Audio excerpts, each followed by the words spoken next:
Welcome to Fanfiction Audiobook. American Comics, I'm Superman and my wife is Wanda. Chapter 1 My wife is Wanda. The United States, New York. Warm sunlight poured through the windows of a certain house on a sleeping Asian man, shining into his eyeballs through the cracks in his eyelids. Liu Feng was so stung by the sunlight that he opened his eyes. Just when I wanted to get up, I found that my right arm was a little sore. Looking sideways, he couldn't help showing a wry smile. The one holding his right hand was a charming beauty. Long hair as bright as a rose, facial features as delicate as carvings, and skin as white as precious jade. The combination of these beautiful factors easily makes the appearance of this beauty one of the existences called stunners in human aesthetics. And this is his wife, Wanda. Yes, it is the heroic young lady in the well-known Marvel super movie, The Scarlet Witch Wanda. Today is the first anniversary of Liu Feng and her marriage. While Wanda was sleeping soundly, there were frequent gentle breaths. The faint musk emanating from the protruding body is even more alluring. Even if he spent countless nights, every time this body odor reached Liu Feng, it was enough to make him feel numb, as if he had been electrocuted. He reached out and stroked the beauty's hair, then leaned over and kissed her forehead, and said softly, "Good morning, my beauty, it's time to get up, the sun is drying my ass."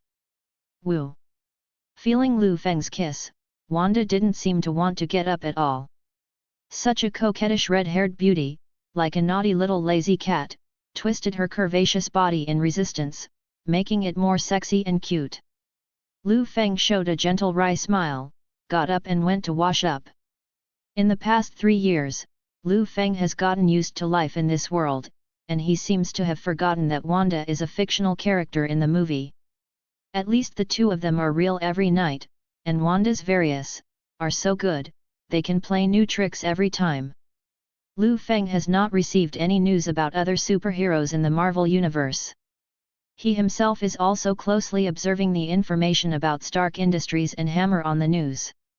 Judging by today's news, it will take at least 3 years for Tony Stark to become Iron Man before reaching the Iron Man 1 timeline. The current point in time. Green Drive Titan Banner has not yet been influenced by gamma rays to become a Hulk. I am afraid that he is still trying to marry the General's girlfriend and engage in scientific research to make money. Occasionally, he will appear in the news because of his scientific research success. He would never have imagined that 3 years later, he and his girlfriend would both become extravagant monsters. Doctor Strange is still alive, still working as a doctor. Spider-Man hasn't been bitten by an alien spider yet, so he should be struggling with his middle school exams.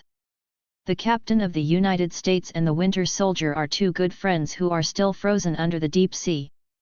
The Winter Soldier may occasionally be released on missions, but will be put back anyway. The Avengers are the most powerful, and Thor is still in Asgard at the moment, eating, drinking and having fun, and his father hasn't even given him the hammer yet. Captain Marvel, an old lady who always shuttles in the universe, probably won't just go back to her mother's home on Earth if she has nothing to do. Black Widow and Hawkeye are naturally performing tasks as agents of SHIELD. At this point in time, except for S.H.I.E.L.D. director Nick Fury, who doesn't know what he is doing, the stories of other superheroes have not yet unfolded, let alone meeting Liu Feng up. The only superhero related to me is my wife Wanda. As for Wanda's original match, Vision, J.A.R.V.I.S. has not yet been produced, and he has not yet been born. Since you weren't even born, then I'm not your wife. Liu Feng sighed in front of the TV. A beautiful voice came from the door, "If you get up early and get paid, you are already a billionaire, little bastard." Wanda, wearing a red lace pajamas, leaned against the door, sleepy-eyed. Under the sunlight shining in from the window, the beautiful figure looks like jade. "Have you had breakfast? Or on a special day, do you need me to cook for you?" Wanda asked with a half-smile, her appearance was so sweet. "No need." Liu Feng trotted over, "I want to eat delicious you more than breakfast." "They call you the New York Sun?" I think it's more appropriate to call you the energetic little tiger. They call theirs, you call yours. After all, this side of me is yours alone. After the lingering with Wanda, Liu Feng changed into a formal attire. The slim suit perfectly outlines his muscular lines. When he stands upright, he exudes a strong aura, like a statue of a god, giving people a strong sense of epic. This is the appearance of Liu Feng when he enters the working state, and it is also the appearance in the eyes of the world. He is the god of New York, synonymous with justice and judgment. Liu Feng smiled at himself in the mirror, then went out to the New York police station, entered the police station. An old detective saw Liu Feng, got excited and bowed. "Dear Police Officer Liu, good morning. I wish you a happy day." "Good morning, John, my old chap, you don't have to do that." With a smile on his face, Liu Feng stepped forward and patted John on the back lightly. But just such an ordinary action, to the old detective John, he was greatly flattered. "No. You deserve this kind of treatment. If you are not willing to accept this, we really don't know how to repay you." "We have nothing to repay you except respect, dear Officer Liu," John said sincerely. Liu Feng responded with a smile, "It's all a little effort, nothing, and it's all what I should do. After all, the greater the ability, the greater the responsibility, right? The greater the ability, the greater the responsibility. What an admirable realm and philosophy. Officer Liu, we understand, and we will continue to work hard." "Oh my God, is it really him? The legendary New York Light Liu Feng. The legendary police officer who reduced New York's crime rate by 50% within a year with a near-perfect ability to solve crimes." A black guy whispered praises to Liu Feng. The newcomers don't need to be so surprised. When you get along with Police Officer Liu slowly, you will find that his astonishment is not limited to this. He can bring us surprises every day, and we will definitely praise him to the point of exhaustion. Another Caucasian boy patted him on the shoulder. "Sometimes, just looking at him, I can feel at ease. He is shining like the sun. He really deserves to be called the light of New York. Oh yes, look at the handsome face and the strong body that can't be completely hidden under the suit, it's really charming." A female police officer couldn't help admiring.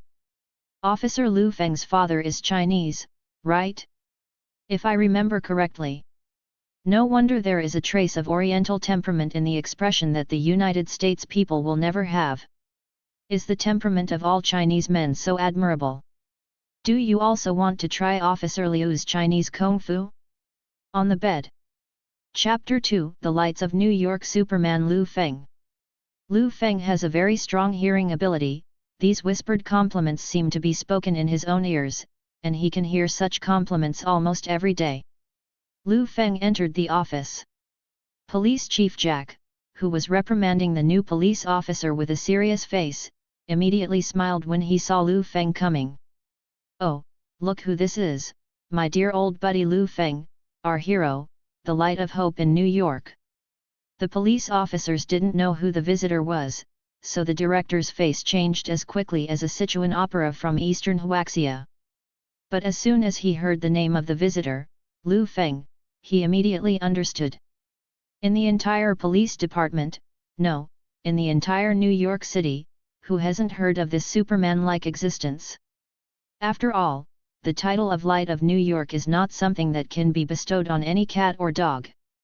After the chief of the police station paid attention to Liu Feng, he looked at the police again. "If you don't remember what I just said, I promise, I will kick your ugly ass with my size 42 shoes. Get the hell out of here now."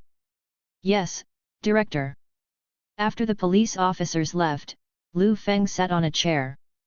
As soon as Liu Feng sat down, the chief stood up spontaneously. Liu Feng didn't speak, and the director just did it consciously, like a rule, and like a physiological reaction formed after being ingrained in his mind. It was a kind of silent respect. Liu Feng didn't beat around the bush, put his chin on his hands, and asked the director Jack with a serious face, "Jack, tell me, why was the person I arrested yesterday released? Director Jack's eyes are very interesting.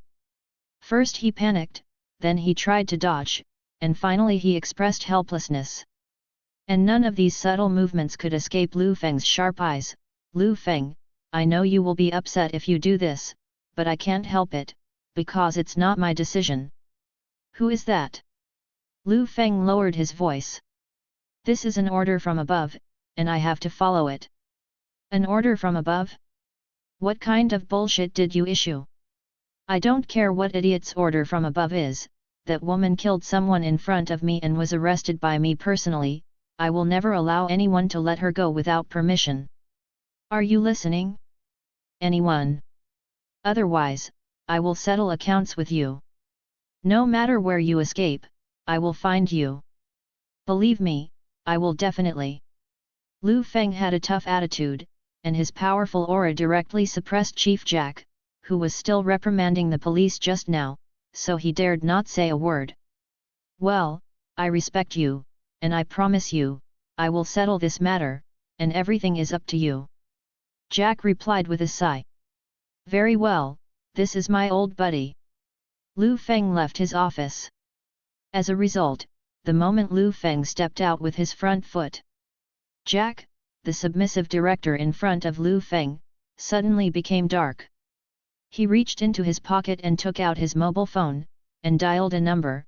He intervened in this matter. Yes, so we can't do anything now, we can only turn off X23 first.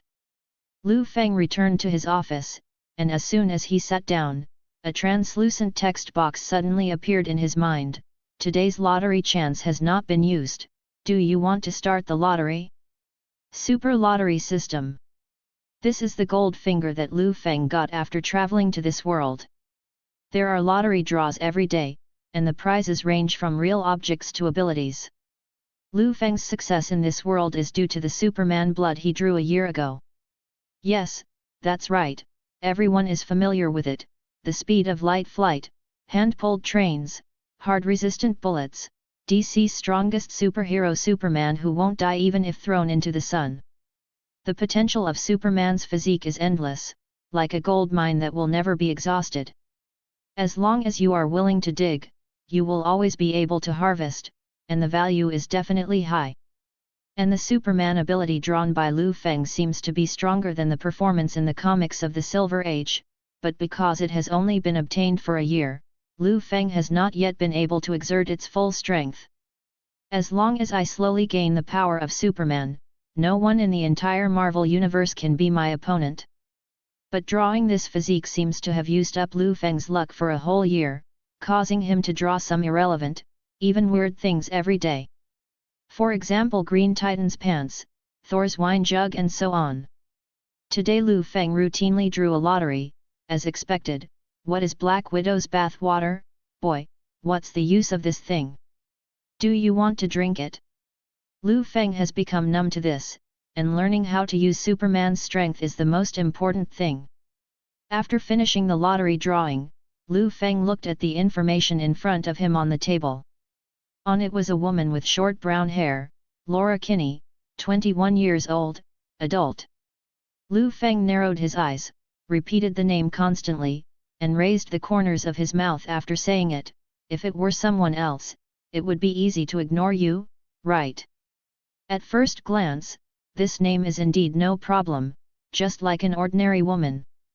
After all, there are many people with the same name in the United States, and the heroine of Tomb Raider is also called Laura, but this is for people in this Marvel world. But Liu Feng, who has watched all the Marvel movies including the X-Men series, definitely knows what kind of ruthless character this woman named Laura with her fierce eyes is. The terrifying weapon nicknamed X-23, I never thought I would meet you in this way. Wolverine Logan's daughter, Wolf Girl Laura Kinney. Liu Feng once knew that this woman cloned from Wolverine Logan's genes was no less capable than his father in terms of massacre ability. Not to mention that she has grown up now, and her mind is extremely mature. If she is allowed to wander in the society without control, it will definitely set off a bloodbath. She can give people a very violent aura just from the photos, which can be perceived by everyone, and facing such a person, Jack wants to let her go. There must be something tricky. Liu Feng looked slightly at the chief's office. It seems that the police chief Jack is not a good person, and the goal is very clear. But Director Jack is not Liu Feng's target. Liu Feng looked at the information about the little wolf girl Laura in his hand again. After thinking about it, Liu Feng got up and went to the interrogation room. It seems that I have to talk to you. Boom. Liu Feng pushed open and closed the door, and entered the interrogation room where little wolf girl Laura was imprisoned. Laura didn't respond. She remained motionless, staring blankly at the table, not knowing what she was looking at. Liu Feng has long been accustomed to this. Because in Wolverine III's movie, the little wolf girl Laura behaves like this when she treats strangers. It would be better to say that Liu Feng will be surprised if she has a carefree, enthusiastic, and cheerful personality when she meets her. Chapter 3 Little Wolf Girl Laura. Are you hungry? I brought you something to eat. Liu Feng put the hamburger on Laura's table, but the little wolf girl remained indifferent as if she was blind. Her eyes were already sharp, and she looked silent at the moment, as if those red-brown eyes were about to shoot out two sharp knives at any time.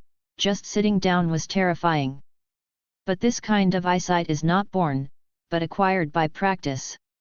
It is not something that can be practiced by sitting at home every day, but while fleeing. Hey, you should understand English, right? Laura was still indifferent, as if she was deaf. If her eyes were not still struggling, Liu Feng would have thought she was asleep. It's really a troublesome child. Liu Feng pretended to be helpless. I can't help you like this. Those guys will come to this place eventually. Finally, Liu Feng's strong concentration allowed him to capture the micro-expression of little wolf girl Laura, and she was shaken. Yes, she is in urgent need of help, and Liu Feng knows this very well, which is one of the reasons why Liu Feng came to talk to her. You have encountered difficulties, right? After all, your ability to kill like that doesn't belong to the category of ordinary people. No matter what is lacking in life, enemies will never be lacking anyway. Liu Feng began to persuade Laura deeply, and you are in a very bad situation at the moment. Let's not talk about the original enemy, just talk about the present. What will happen if your secret is accidentally discovered? There will be countless people who want to send you to be studied and dissected all the time. Believe me, their enthusiasm will be higher than cooking food. After all, knives can be hidden in the knuckles and toes, and the super self-healing ability should be something that can make many people feel jealous. Including my chief of police, he's not a nice guy. Would you like to be someone else's guinea pig? Or choose to tell me everything and let me help you? Liu Feng successfully attracted little wolf girl's attention. Laura raised her head and looked into Liu Feng's eyes, as if she wanted to hear Liu Feng confirm and guarantee the authenticity of this sentence. Yes, you heard me right, I have ability to help you, provided you trust me. Laura glanced at the camera again. It means that what they are talking about now may be monitored by others, which is no different from being sent for research. Don't worry, I've turned off the camera, no one will be able to hear our conversation, believe me, I have the ability to do it. The little wolf girl expressed doubts without saying a word, while Liu Feng shrugged. Otherwise, you can also pay attention, the red dot on the camera has disappeared. With your identity, you should often escape, so you should know better than me what the cameras in the police station are like. Now Liu Feng finally convinced the little wolf girl Laura. She sat in a more comfortable position and looked up at Liu Feng. How can I believe that you will really help me? Liu Feng waved his hand. You believe me, but you may be arrested. If you don't believe me, you will be arrested 100%. Do you think you still have a choice? Besides, if I really wanted to hurt you, you wouldn't have the chance to sit here and chat with me face to face. But I won't, do you know why? Because I am the light of New York. Liu Feng was smiling, very sunny. The word righteousness seemed to be born for Liu Feng. No decent person would reject such Liu Feng. I have indeed heard about your reputation, and I have also seen your ability. Little wolf girl finally let go of her guard. Perhaps, you can really help me. Liu Feng slightly listened to the little wolf girl's secret. Regarding these things, Laura really hid them very deeply, because it was related to her fate with mutant. Liu Feng also listened quietly without disturbing her. An hour later, Liu Feng finished talking with the little wolf girl Laura. He sat in the office, quietly thinking about what the little wolf girl said and everything about his first acquaintance with her, and began to dig deeper for other things hidden under it. It turned out that the little wolf girl Laura was hunted down by the military before. It is said to be chasing and killing, but in fact it is to capture her alive, but it may be captured and researched in an inhumane way. The reason for the hunt is simple, because Laura is a mutant. Such things also appear in the X-Men series of movies, and what they express is this kind of connotation. Human beings are afraid of creatures stronger than themselves, so they will start wars. Their rhetoric and purpose are all excuses. It's just that it has become more serious now. Liu Feng secretly thought. However, hypocritical human beings, while expelling super ability people, will rack their brains to obtain their abilities from super ability people. They are both cowardly and greedy. Before there were mutants such as the X-Men to maintain the order and balance between humans and mutants, but in this timeline, the X-Men have long since disappeared. People like the X-Men are dead, even the well-known undead Wolverine died under the military when Laura was a child, and Phoenix ran to a certain place with a Phoenix force without knowing it. Humans vented. As for the little wolf girl, as Wolverine's heir, she naturally became the target of the military just like other man-made mutants, and has been chasing and killing her for 10 years. As long as these little mutants are dead, then, mutant can truly disappear into the world. Definitely, the premise is that it will be used for research by them before death. Some died during the research, and Laura was the last of this group of little mutants. With the quickness and vigilance of a wolf, she escaped for many years and killed many people. Although most of them were enemies, some of them were ordinary people who were implicated by her and died. For her, the concept of good and evil is not so clear. This is what she said to Liu Feng herself, and Liu Feng also has reason to believe that it is true if she can say such a thing lightly. In short, Laura has been hunted down by the military until 2 days ago. The scale of the military was beyond her understanding, and it was the time she was most likely to be caught. Instead of being treated as a guinea pig, Laura chose to fight to the death, but she was no match for 4 hands. And at this moment, Liu Feng with a Superman physique as strong as a god appeared.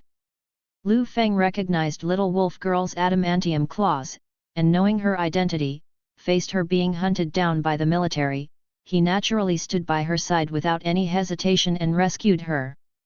After all, looking at the entire Marvel and X-Men world, only her daughter Laura can use adamantium as a claw, except for Wolverine Logan, who self-heals as strong as a monster. But even putting this aside, considering the circumstances at the time, the frenzied expression on the military's face when hunting and killing the little wolf girl was enough for Liu Feng to be sentenced to death. When the military becomes like a ghost, it loses its meaning of existence. He did the same, and killing the military that was chasing Laura was as easy as crushing a group of ants. At that time, Laura was watching Liu Feng's arrival. In her eyes, Liu Feng's every move is like an angel and a god. This is the second man in Laura's life besides her old father Wolverine Logan who makes her feel safe. Chapter 4 The military has crossed the line. No wonder she didn't resist when I arrested her. I thought that based on her personality, she would quarrel with me for a long time. It turned out that she had a crush on me since then, and the part of the interrogation room was just her disguise. Liu Feng nodded thoughtfully. It has been 3 or 4 days since that incident. As for the reason of the military who knew that Laura had come to New York, but could not enter New York with a big fanfare to snatch her after the incident that day, Liu Feng can know without guessing, they dare not. But any reasonable person would make such a decision, because now New York City has become Liu Feng's world. 3 years ago, Liu Feng had been recognized by the entire New York City, including the existence of the leadership class. All the people in New York were grateful to Liu Feng, and made a rule that unless an inevitable war broke out in New York City of the United States, New York could only be managed by Liu Feng alone. This is a customary agreement. In other words, New York at this moment is dominated by Liu Feng alone, and the light of New York is also the king of New York. So no matter who it is, as long as they come to New York, and Liu Feng doesn't dislike him and doesn't mean to expel him from New York, it is equivalent to being awarded a gold medal to avoid death. Any force must not wantonly come here to make troubles and rob people, even murderers. This is the same thought of everyone. New York is Liu Feng's sanctuary. He lets in whoever he wants, and if he doesn't want to let in, no one dares to enter. Even creatures who think on their toes can understand that the army, whose mind is chasing and killing Laura the wolf girl, is not welcome by Liu Feng, the light of New York. That's why Liu Feng brought the little wolf girl Laura back to the New York police station, firstly to inquire about the X-Men, and secondly to protect Laura's safety. And the military will never give up. After all, little wolf girl is too important to them. That's the bloodline cloned from Wolverine Logan's gene, who wouldn't be confused. The military will definitely try every means to kill Laura, or lure Laura out. If it's the latter, it will definitely need. Liu Feng looked in the direction of the director's office. It all makes sense now. Jack tried his best to let Laura go, the little wolf girl, because he had been bought by the military. As long as Laura is released and leaves New York City, the girl will lose the protection of Liu Feng, the king of New York. If the military succeeds, Laura will be tortured to death after being caught. My dear Director Jack, how much money was paid to you to betray me, so that you can even feel disgusted by the position of director? What Liu Feng hated most in his life was betrayal, but Director Jack is just a small person and he is not in a hurry to deal with it. What interests Liu Feng more is the military. Although in the final analysis, Laura, the little wolf girl, is not a good person despite the filter of the X-Men. This little girl is emotionally unstable and has a violent personality. When she gets into disputes with others, she will kill as soon as she wants. She is not ambiguous at all, and has completely lost the concept of good and evil. However, no matter what, she came to New York, and came to Liu Feng, the place where the light of New York was, so it was up to Liu Feng himself to decide what to do with her. After hearing about my deeds, those reckless military dare to extend their hands to New York, and they don't take me seriously at all. Liu Feng sneered. If you think about it at a deeper level, the military is just a flag, and it is commanded by others. So, to touch my domain so recklessly, someone must be playing tricks. Things are not that simple, but they are starting to get interesting. I really want to see what kind of monster is the guy hiding behind and leading everything. Liu Feng took out his mobile phone and made a call without haste. After connecting, before Liu Feng could speak, a very attentive voice came from the other end of the phone. It's me, Jack. Feng, what's wrong? Liu Feng raised his lips and responded, now, you can let Laura Kinney go. Oh? Really? I mean, why did you suddenly make such a decision? I know I shouldn't ask, but more than an hour ago. It's nothing, I have a new idea. I think I should trust your judgment. After all, you are my most inseparable buddy, aren't you? Ah? Oh, yes. I swear to Jesus, I will be extremely loyal to you. I love you, my brother, as I love my parents. The other side of the phone responded. Okay, let's do this, let Laura Kinney go, not just let go of the police station, but get her out of New York, as far away as possible. Turning off the phone, Liu Feng rested his chin with both hands. No matter what guy is hiding behind, if you want to play, I will play with you. But, don't let me not have enough fun. On the other side of the edge of New York, in a certain base, a group of people in black stood in the darkness, like the human bodies of lonely ghosts. Among them, a leader-like figure standing among the crowd reached into his clothes and took out a phone to answer it. "Are you sure?" After chatting for a few minutes, the leader hung up the phone, turned to look at the crowd behind him, and said loudly, "The wolf has come out of its lair. Everyone, gather your energy and prepare for action. This time, we must capture her. Everyone must remember that it is alive." As night fell, Liu Feng left the office. It was his off-duty time. When he left the gate of the police station, he paused intentionally or unintentionally, did nothing, just stood with the corners of his mouth slightly raised, and then walked away from the New York police station as if nothing happened. At the same time, on a tall building 1 mile away, the sniper scope of a sniper rifle kept locking on Liu Feng's figure, but its purpose was not to shoot him, but just to use the effect of the telescope. No force shot and killed Liu Feng easily. After observing Liu Feng's every move, the high-rise black shadow dialed the phone. "Director Jack is right, Liu Feng, the light of New York, is off work. What should we do now?" According to the original plan, wait for X-23 to be released and capture her. The other end of the dialogue responded. "But are we really going into New York to rob people? I'm afraid." "Idiot, are you thinking of apple pie?" The caller was scolded. The person on the other end of the phone has a tough attitude. Now is the most relaxing moment for New York Light Liu Feng, and it is also our best opportunity. You don't have to wait for X-23 to leave New York City. As long as you leave the police station, it's time to act. As long as you act fast enough. Remember, everyone has to work hard. Even if there is no New York Light, we must not underestimate X-23. Don't forget how the previous people died. There is no other way but to insist. Understood? This time we will definitely get rid of the shame." And all of this was captured by Liu Feng, who has super hearing. He didn't show any emotion on the surface, but continued to walk home. It's time to explain to you what is in our Chinese proverb: the praying mantis catches the cicada, and the oriole is behind, you guys. Chapter 5: Luring the Snake Out of Its Hole. The other side.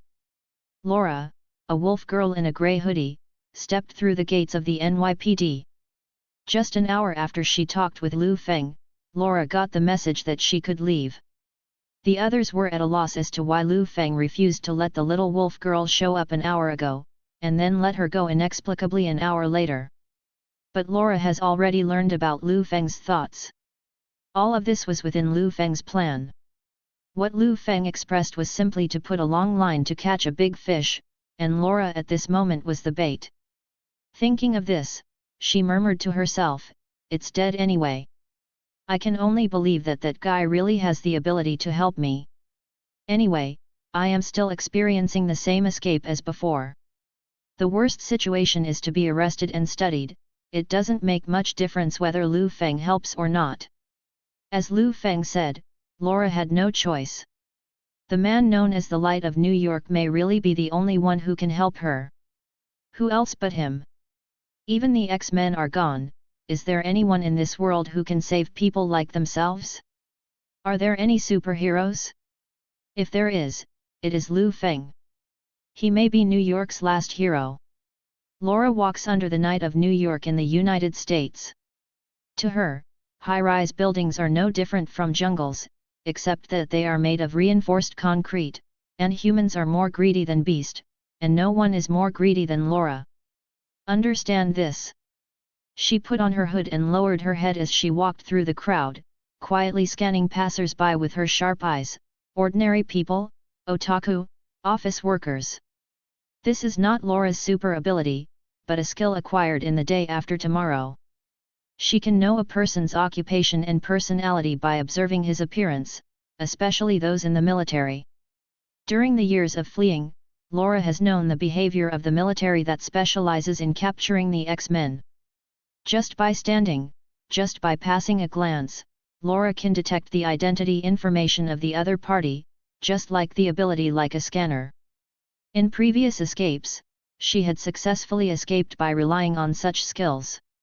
Although most of the time, the head is cut off with one claw, but such a skill is still very useful, and it can prevent Laura from putting too much energy on it, such as now. 3 people, no, 5. Among the fingers of the right hand, only the index finger and the inner side of the thumb have calluses. The palms of the hands are rough, but the back of the hand is not.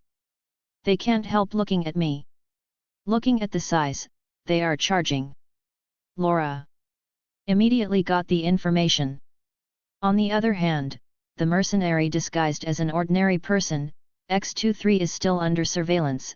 This is the busiest sidewalk in New York, it will be difficult for us to attack unless, wait.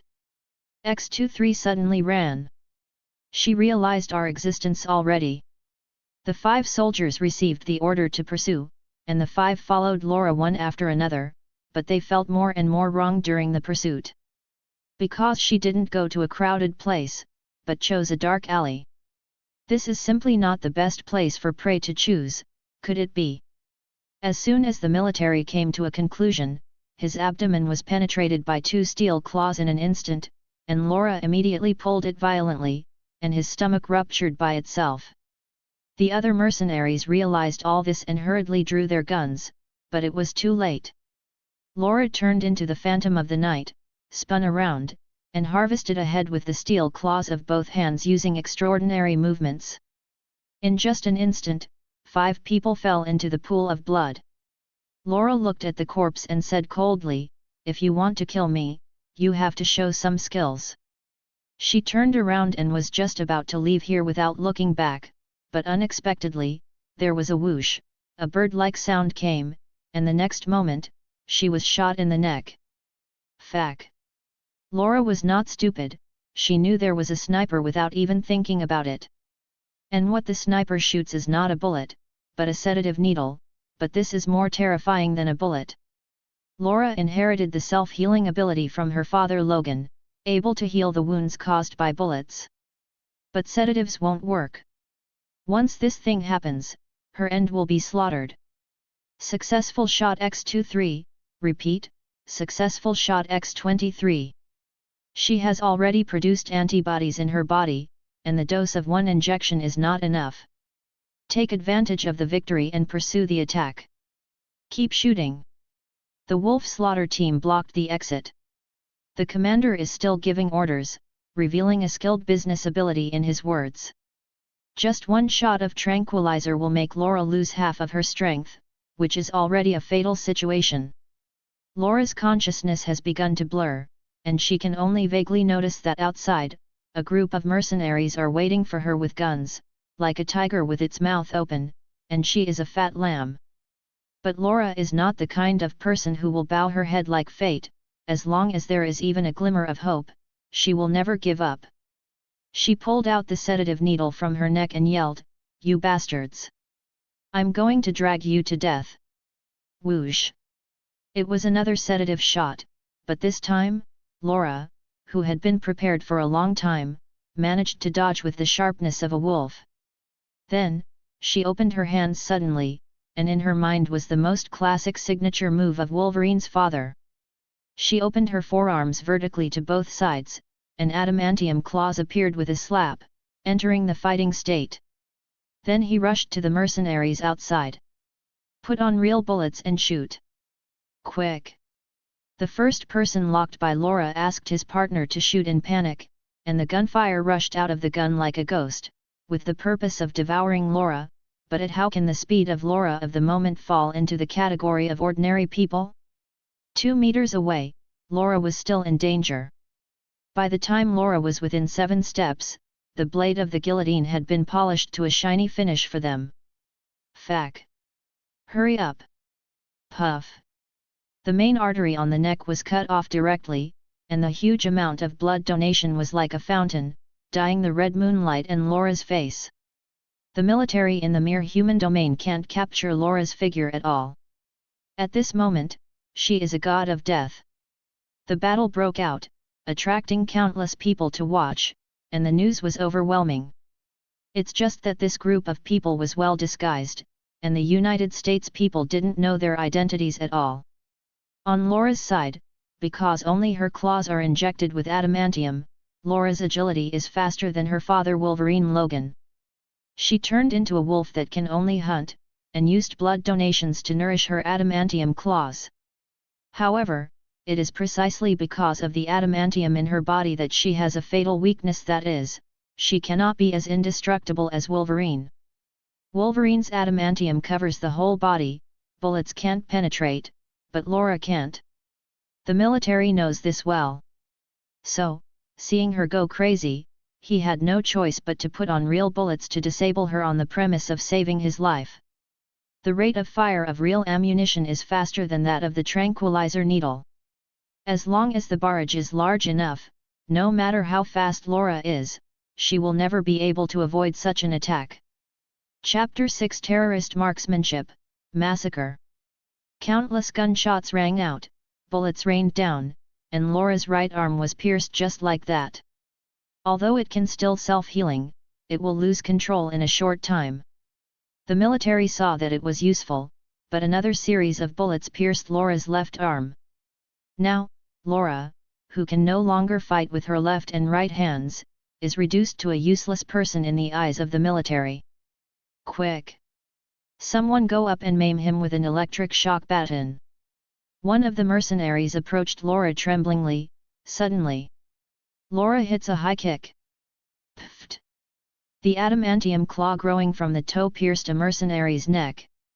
Laura was laughing like crazy. Now she didn't care if she got away. Now she was thinking about killing a few more of these sons of bitches before she died. Quick! Smash all limbs and capture her. Remember not to beat her to death. The leaders in the military are still obsessed with Laura's ability. Laura suddenly finds it ridiculous. It's not only these people who are laughing, but also this society. Okay. It's time to go. Hurry up. The leader hadn't finished commanding yet. Suddenly, with a bang, gunshots came from nowhere, and a mercenary beside him was headshot. Plasma splashed all over the leader's face. Fuck! Someone is standing on Laura's side. And he is a guy with excellent marksmanship. The leader was so frightened at this moment that he bent down hurriedly and began to look for who was shooting. The man with the gun obviously didn't intend to give him time to think. Bang bang bang, bang bang. No matter how the mercenaries escaped, no matter what kind of cover they found, it was just like the laws of nature, as long as there was a gunshot from afar, someone would be headshot and fell down. This is completely like opening and hanging general marksmanship. Seeing this scene, the leader who was hiding aside not only thought of a terrifying character in his mind, but murmured to himself, the perfect marksmanship. There is only one person in the United States who can do it, the man who is called the Light of New York. Liu Feng. Fuck you, Jack. Didn't you fucking say that Liu Feng has come home from get off work to have sex with his lover, and he doesn't know about it? What's going on now? How come your favorite New York Light is back? The leader slapped Director Jack directly. I don't know anything about it. Jack covered his face, unable to express his pain, but he really didn't understand anything in his little head. The leader was distraught, but at a loss, because he not only couldn't find Liu Feng's location, but also couldn't find a reason for Liu Feng to stop attacking him, and his powerful mercenaries were falling down one by one. It's like a plague. Laura saw it too. At the moment when he was about to faint, his hostile army fell down one after another like dominoes. No matter how red-eyed and exhausted Laura was, she could fully understand the situation at the moment. Someone is on my side, and that person is. Thank you. Liu Feng appeared in front of Laura, carrying a sniper rifle. If it's later, you won't be here. It's better to come early than to come early. Anyway, you can self-heal, and let you kill a few more mercenaries to vent your anger. Liu Feng put down the sniper rifle and replaced it with 2 Desert Eagle pistols. As soon as Liu Feng finished speaking, the leader of the army got a loudspeaker and shouted at Liu Feng, "Liu Feng, stop immediately! You don't even know what kind of mistake you made. You can't beat us. This is to provoke the upper body." Before the leader could finish speaking, he just heard the sound of gunshots, and he fell directly into a pool of blood, with an obvious blood hole on his head. This time, he immediately stunned everyone present, including Jack beside him. Director, just slumped on the ground. From the very first sentence I said, I already wanted you to die. Liu Feng sneered disdainfully. It is absolutely impossible for the military of the United States to serve the people of the United States. The military of the United States only serves the capital. Liu Feng knows this very well. The remaining mercenaries still wanted to resist, but Liu Feng would not give them a chance. He raised his 2 guns and released the gunfire, still shooting one by one without any deviation. The people who don't know what kind of strength they are facing should be you. It was chaotic, the shops on the street no longer had any complete glass, and even the buildings were crumbling. Broken bones and internal organs were scattered on the ground like household garbage, and the crackling sound of the fire burning building materials continued. Such a scene can easily remind people that 2 huge teams are engaged in a small-scale war, and the losses of both sides are astonishingly large, forming a situation where both sides suffer. But that's not the case at all. One of them may be a well-trained mercenary team, but on the other side, there are only 2 people, and one of them has been seriously injured. In other words, all the firepower on that side was released by one person. What caused all this? The man who carried a giant sniper rifle and had a European-American bone appearance and an Asian appearance, the man known as the Light of New York, Liu Feng. He looked at the hostile man and raised his pistol. I don't know what kind of strength you are facing, it should be you. Boom! Gunshots sounded. The picture froze at this point, and Liu Feng's figure was frozen on the big screen with the aura of a god descending from the earth. At this moment, the audience watching the big screen exhaled in unison. When watching the video, their chests seemed to be weighed down by heavy stones, and their breathing was difficult. That guy, Liu Feng, is simply a killer. One of the 7 people sitting around a round table said slowly. This is a dark room on the other side of New York. A group of people are sitting around a huge amounts of round table, just like King Arthur's round table knights in Western legends. The only difference is that they used combat uniforms instead of armor. What was playing on the big screen was the scene of Liu Feng carrying a giant sniper rifle and shooting the mercenaries one by one. This is an extremely weird ability. No matter how the mercenaries dodge or find cover, the bullets in his gun will always headshot the locked enemy, as if the bullets fired by him are equipped with automatic navigation devices at the moment they are released. Such marksmanship, he is definitely not an ordinary person. Among the 7 people, a heavy voice came out. This voice has an old breath, like a big tree that has grown for hundreds of years.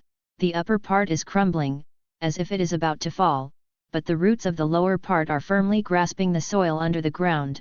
How many troops are left now? A man who looked younger responded after thinking for a moment, General Boyd Holbrook. The elite troops we sent originally had 200 people, but now, there are less than 100 left, and the leader of the team has also passed away. Fell in a pool of blood. The middle-aged white-haired man named Boyd, after hearing this, his face became cold and his fists could not help clenching. Then he took out his mobile phone, entered a series of numbers, and after a few seconds of beeping, a voice came over there. This is the White House of the United States. I am General Boyd Holbrook, who was in charge of solving the mutant. Boyd communicated with the characters over there on the phone with a heavy voice. At the end of his words, he said, "Troubleshoot as soon as possible. All this, because my people are being killed by Liu Feng." Speaking of this, Boyd paused for a while, and then spit out a word from his mouth, "Massacre." After finishing speaking, the phone was hung up by the person over there. Chapter 7, This guy is an out-and-out devil. Chapter 7. Back here in New York. Jack, the chief of the New York Police Department, received information from the mercenaries that everything would be settled. But facing such a scene, he couldn't be happy. It's a scene like hell. Gunfire and blades tear the air, leaving trails of smoke and flames.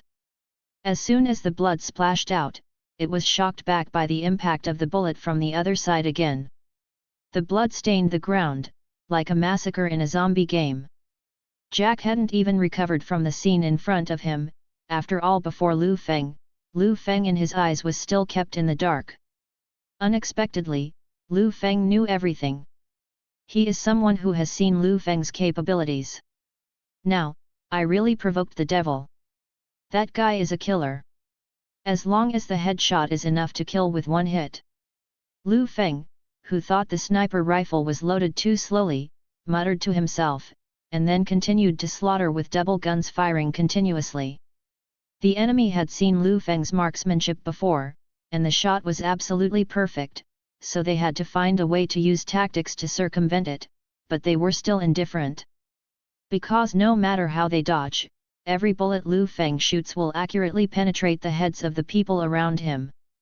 The frightening thing is that even if they run in circles, the moment Liu Feng pulls the trigger of his pistol, with a flexible wrist movement, the bullets he shoots will shoot out in a strange arc.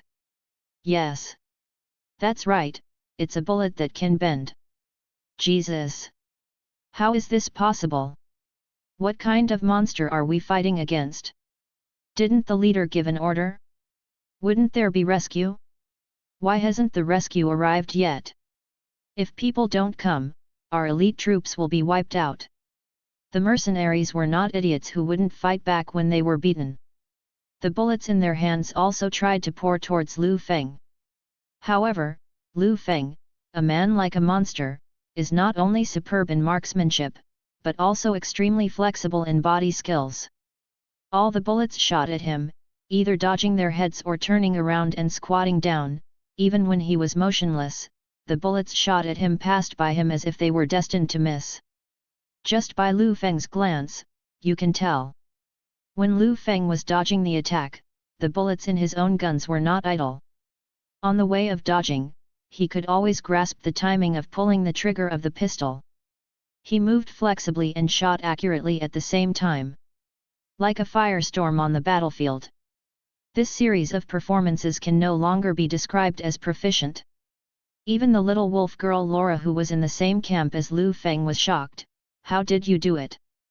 This is simply impossible to reach the scope of human beings. Liu Feng shrugged and said casually, the world is so big that there are no wonders. You can be a mutant with steel claws, who can self-heal when you are shot by a hail of bullets. My bullets can bend. What's so strange? Liu Feng chose not to answer. Because this is the special ability that Liu Feng got through the super lottery system one day. Bucket of gun.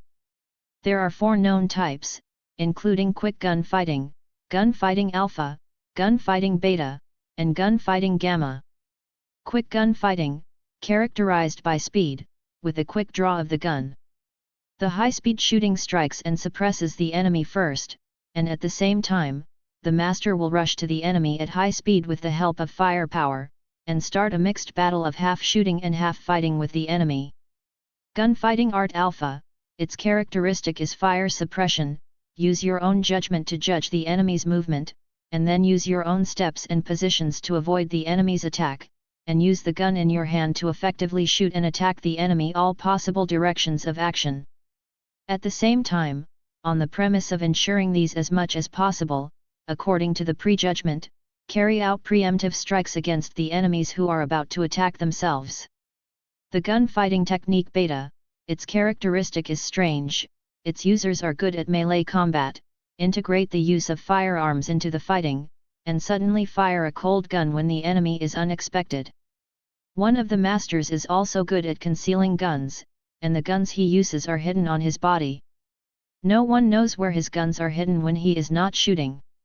Gunfighting gamma. Its characteristic is sniping. Ultra-long distance strikes are its biggest feature, and the masters are also good at controlling the trajectory of fired bullets to achieve the goal of precise and efficient strikes.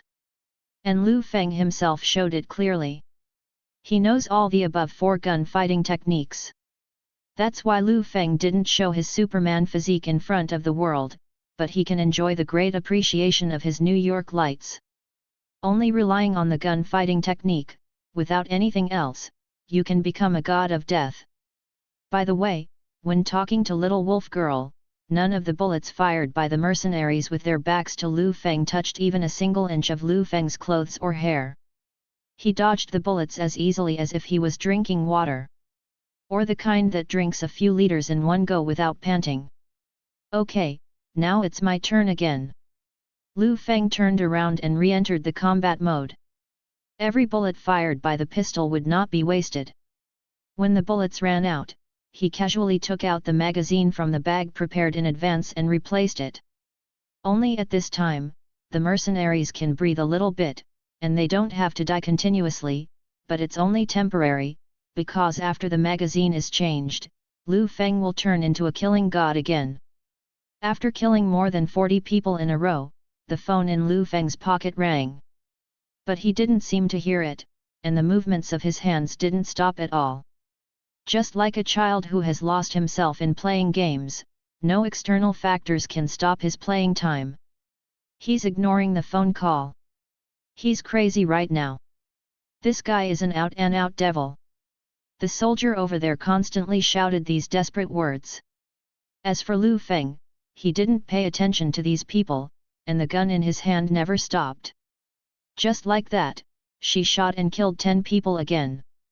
The little wolf girl Laura couldn't bear it anymore, and said, "Your phone has never been stopped.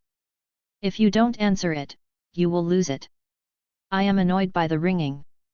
Liu Feng said with a smile, "I definitely have to pick it up. I just want to have more fun.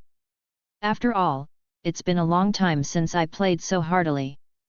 Moreover, I don't need to guess who is calling and what his purpose is."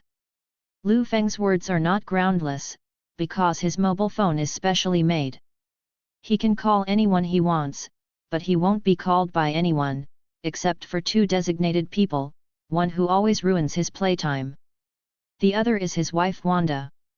Chapter 8 Liu Feng, stop the fuck. According to the current situation, the chances of it being Wanda are slim. That can only be the one who will disappoint Liu Feng, and Liu Feng can't do too much to him. So Liu Feng finally stopped firing the pistol and got through the phone. As soon as it was connected, there was a roar from the phone, "You fucking stop me." If it were someone else who yelled at Liu Feng like that, he might have already disappeared, let alone the red-eyed Liu Feng. It's like kicking a lion in the middle of a hunt, with the kick in the ass. But when he heard the voice on the phone, Liu Feng smiled instead of anger. "Isn't this the voice of my old buddy Arthur? Why did you call me abnormally today? Could it be that he wants to invite me to Washington, D.C. for a drink again?" "Liu Feng, don't ask me what you know. Every time you fucking leave this kind of mess to me, waiting for me to wipe your ass for you. What's more hateful is that you still don't answer my phone." The yelling on the phone continued. Liu Feng still had a playful smile on his face. "Oh, I was busy just now. Although it's not a big deal, it's just that I had 2 hands with a group of children. How can such a trivial matter deserve the chief of the Washington Police Department to call in person? Children?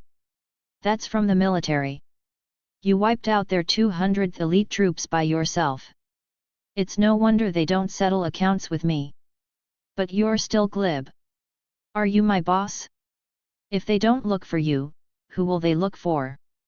Liu Feng was still smiling. It really pissed me off.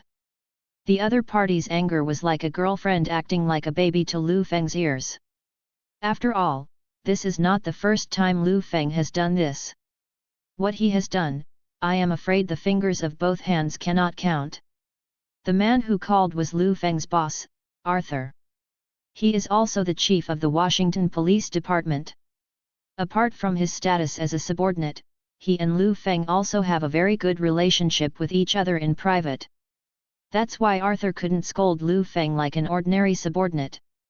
As I said just now, this is not the first time Liu Feng has made trouble. So there was an agreement between the two that Liu Feng's number would only be called to Liu Feng under Arthur's enforceable order. This means that powerful forces have intervened. And if such a large force is dispatched to settle the situation, it must be Liu Feng's big shot to hold the power. And when this happened, Liu Feng couldn't make it difficult for Arthur, so as long as the phone was connected, Liu Feng had to stop what he was doing. In the end, Arthur could only ask Liu Feng, in short, don't kill military personnel now. Get out of there immediately. Also, don't shoot at people when you leave. Okay, I got it, anyway. Liu Feng glanced at the dozen or so mercenaries who were still alive, and shrugged, they were also killed to the point that there are not many left. Arthur on the other end of the phone wanted to say something, but Liu Feng had already hung up the phone. Throw away the pistol, and then help the little wolf girl Laura, whose injuries are almost healed. The game is over, I believe you have enjoyed enough, let's go. What kind of ability do you have? In Laura's eyes, even if Liu Feng did such a horrible thing today, she would subconsciously think that this will never be Liu Feng's limit, he is like a super creature with unlimited potential. Liu Feng didn't answer directly, a man should maintain a sense of mystery, shouldn't he? That's the end of the military business. Just like Liu Feng's boss and old buddy Arthur, all the people in the police station were mobilized to wipe Liu Feng's massacre tonight. Some cleaned up the scene, some transported the corpses away, some compensated the owners of the damaged shops, and some dealt with news reports. Now is the information age. Liu Feng has done such a big thing, if he doesn't keep his mouth shut, its influence will expand even more. The police department is quite proficient in these businesses. As for the elite troops slaughtered by Liu Feng, only a dozen or so people remained. Maybe the boss took them away through Arthur's arrangement, but it didn't matter to Liu Feng. They are just flags, and they can't set off any stormy waves. And Liu Feng himself has already mastered gunfighting skills. Gunfighting skills may not be useful to superheroes like Avengers, but it is too easy to deal with mercenaries. Liu Feng crossed his arms and watched the police station clean up the mess.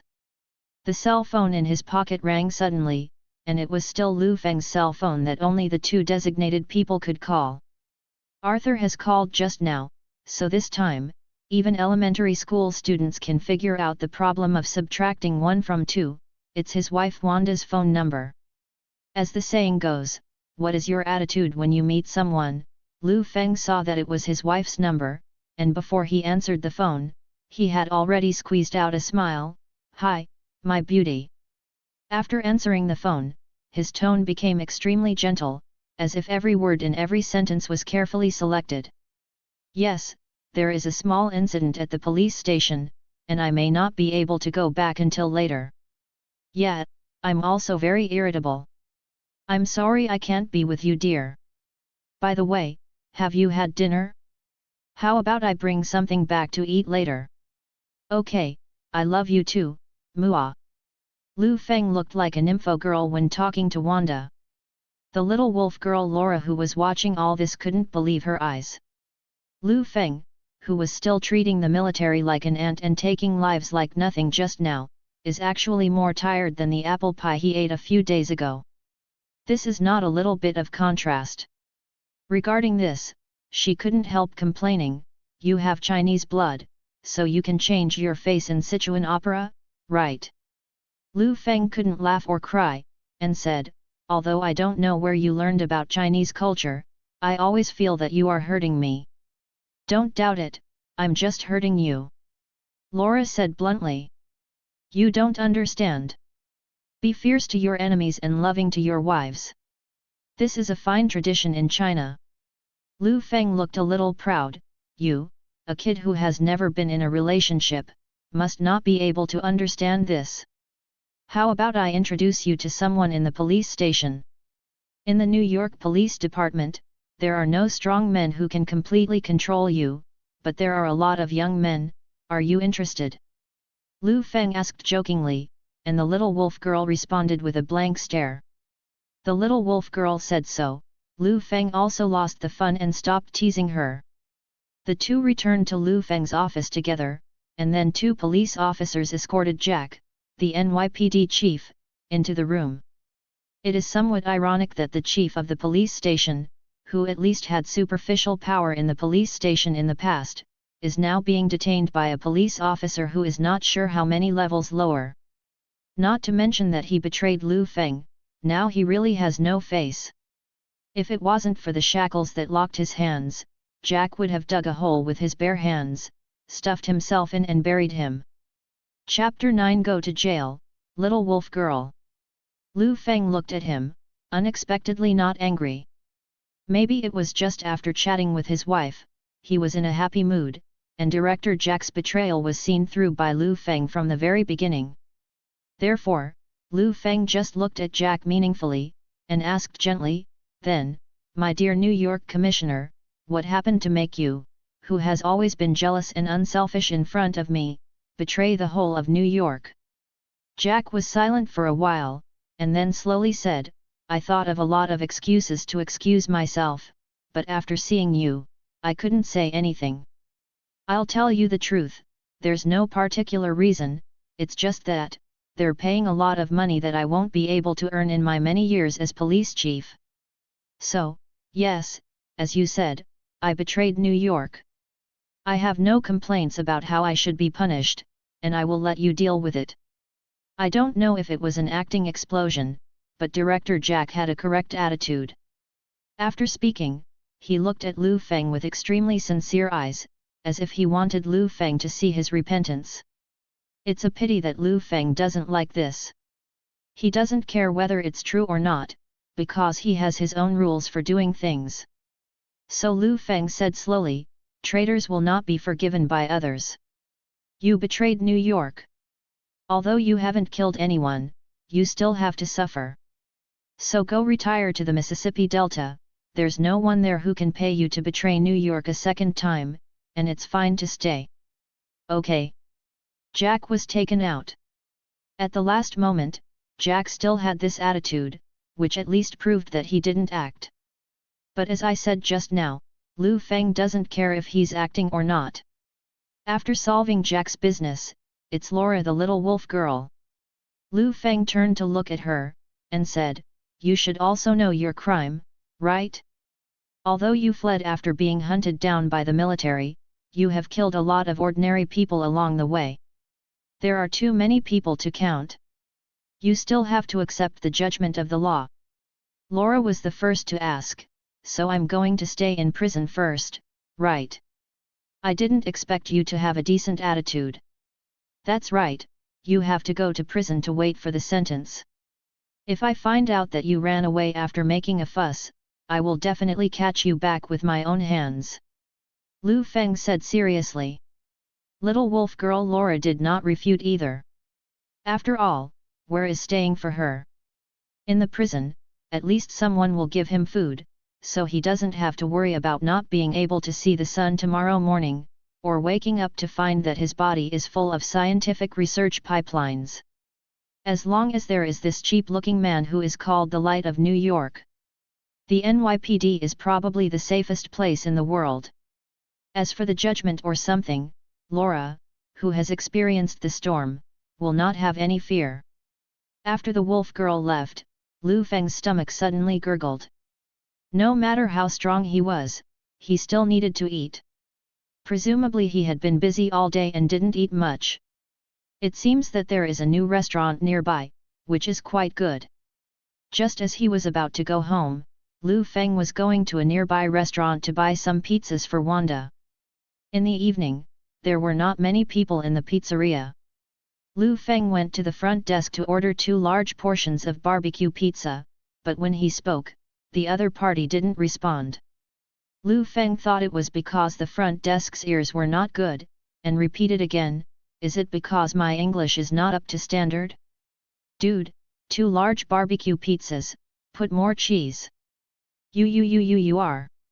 Instead of answering Liu Feng's question, the other party jumped up and down in excitement, covered his mouth with his hand, and faltered when he spoke. "You are Liu Feng, the Light of New York, right?" The boy who looked 15 or 16 years old asked excitedly. Liu Feng smiled wryly and nodded. "It's really you. God! You actually come to this bad meal." "Oh no, I shouldn't say that the restaurant I work in is a bad restaurant, although it is really terrible, but it doesn't matter. The point is, I actually such a coincidence, so lucky to meet you. The boy's behavior completely made Liu Feng laugh. Yeah, it's really a coincidence. There was something in Liu Feng's words, because he had already recognized the boy. This kid is a good neighbor in New York who is full of praise from men, women, and children. Nice to meet you, too, Peter. Oh? You, why? I don't seem to have said my name yet. In order to explain why he knew, Liu Feng pointed to Peter's clothes. It says on the work card, Peter Parker, right? If I didn't misspell it. So that's the case. Ha ha ha, let me just say, how could the famous New York Light Liu Feng know such an unknown person like me? Hey, I don't allow you to look down on yourself. Children are always eager to be recognized, so Liu Feng patted Peter on the shoulder, giving encouragement as a senior. You are no different from me. Liu Feng said seriously. But you're a hero, and I'm just a nobody. You have to believe in yourself, one day you can become someone like me. Even a hero who is more famous and useful than me, superhero. Superhero? Me? Really? Definitely true. Silly boy, you are Spider-Man. As the superhero in the history of American comics who can't compete with DC Batman on the popularity list, no one in the entire Marvel universe is more famous than you. Liu Feng said secretly. In fact, no matter how powerful a superhero is, it has human nature in the final analysis. While it has advantages, it also has disadvantages, and it is even weirder than ordinary people. For example, Iron Man Tony Stark, who was a playboy billionaire before becoming a superhero, naturally has a more paranoid and conceited personality. In particular, he is still a genius with attainments in the field of science and technology, and he tastes hurtful words, which is why the story of Iron Man 2 unfolds. Liu Feng also knew some other guys. For example, the 7 weird heroes in black robe pickets, the fake Aquaman Deep Sea will masturbate to the new hero, the fake Superman Homelander is a giant baby without weaning, guy. Although this drama is not a superhero drama in the traditional sense, the heroes in it are more flesh and blood than superheroes in the traditional sense. Every hero has flaws. Liu Feng himself actually has some shortcomings, such as he's horny, and nipples and asses are more likely to make him succumb than anything in the world. As long as I let him bathe in the sea of women, I will forget about all righteousness and injustice, and saving New York is just a matter of interest. Chapter 10 Enlightenment Spider-Man. But he wouldn't say that to Peter, but try to encourage Peter. It is true that not everyone can be a good hero. Courage, kindness, and justice are the most important. I believe you can do it, because I have seen such good qualities from you. But you have to discipline yourself with the highest standards. Because the greater the ability, the greater the responsibility. Peter Parker listened carefully, especially the last sentence. Finally, Liu Feng concluded, so, promise me that if you become a hero one day, you will be the greatest hero in the world, okay? Peter was very excited. I see, Mr. Liu Feng. Liu Feng became Peter Parker's superhero guide by accident. Even the most classic Spider-Man line with greater ability, comes greater responsibility was uttered by Liu Feng before Peter's undead Ben uncle. After picking up the pizza, Peter asked Liu Feng for his autograph before leaving. In order to be unique, Liu Feng wrote in Chinese, and when he handed it over to Peter, he could see the glitter of gold in his eyes. Maybe this will lead Peter Parker to arouse his interest in learning Chinese. Spider-Man who can speak Chinese, well, it's interesting to think about it. After a busy day, Liu Feng finally returned home. As soon as she sat on the sofa, her buttocks were still warm. Wanda jumped up and got into Liu Feng's arms. Liu Feng smiled and hugged her and kissed her passionately. Why is it so late tonight? You're not at home watching a movie with me, I'm bored. Wanda said in an arrogant tone, and nodded Liu Feng's nose. There are a lot of cases today. The police station can't do it without me, so I have to work overtime for a while. After all, I am the light of New York. Can't just take the title and not do business. I also brought you your favorite barbecue pizza. Today's barbecue is almost ready. I also specially reminded the clerk to add more cheese, which is your favorite flavor. Wanda smiled and picked up the pizza, jumping happily like a child. She is the most easily satisfied woman, and also the woman who loves Liu Feng deeply. Humph, this is not too bad. I am hungry, let's go eat. Liu Feng nodded and held Wanda's hand for dinner.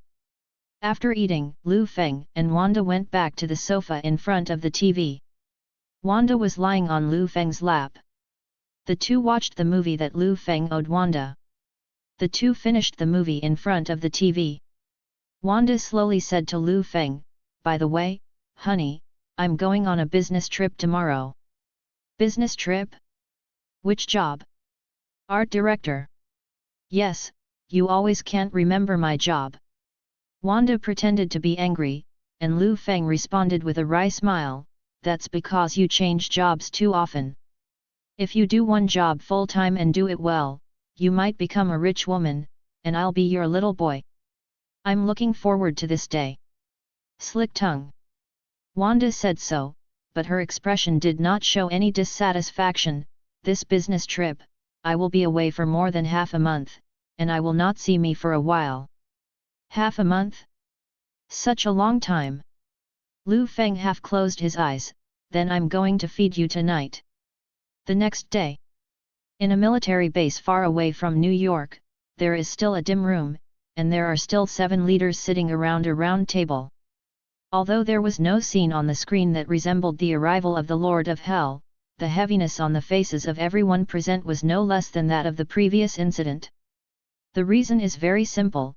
Last time we were only discussing how to prevent the devil from killing people, but now it is even more serious, discussing how to get rid of this devil. The latter is more than 1 or 2 times more difficult than the former. Just imagine, how to get rid of a guy who is difficult to stop. Use your own military power to encircle and suppress him again? But last time, even the elite troops that I spent a lot of time and energy on cultivating were wiped out, and then I spent a lot of troops to encircle and suppress this guy with 1 enemy and 100?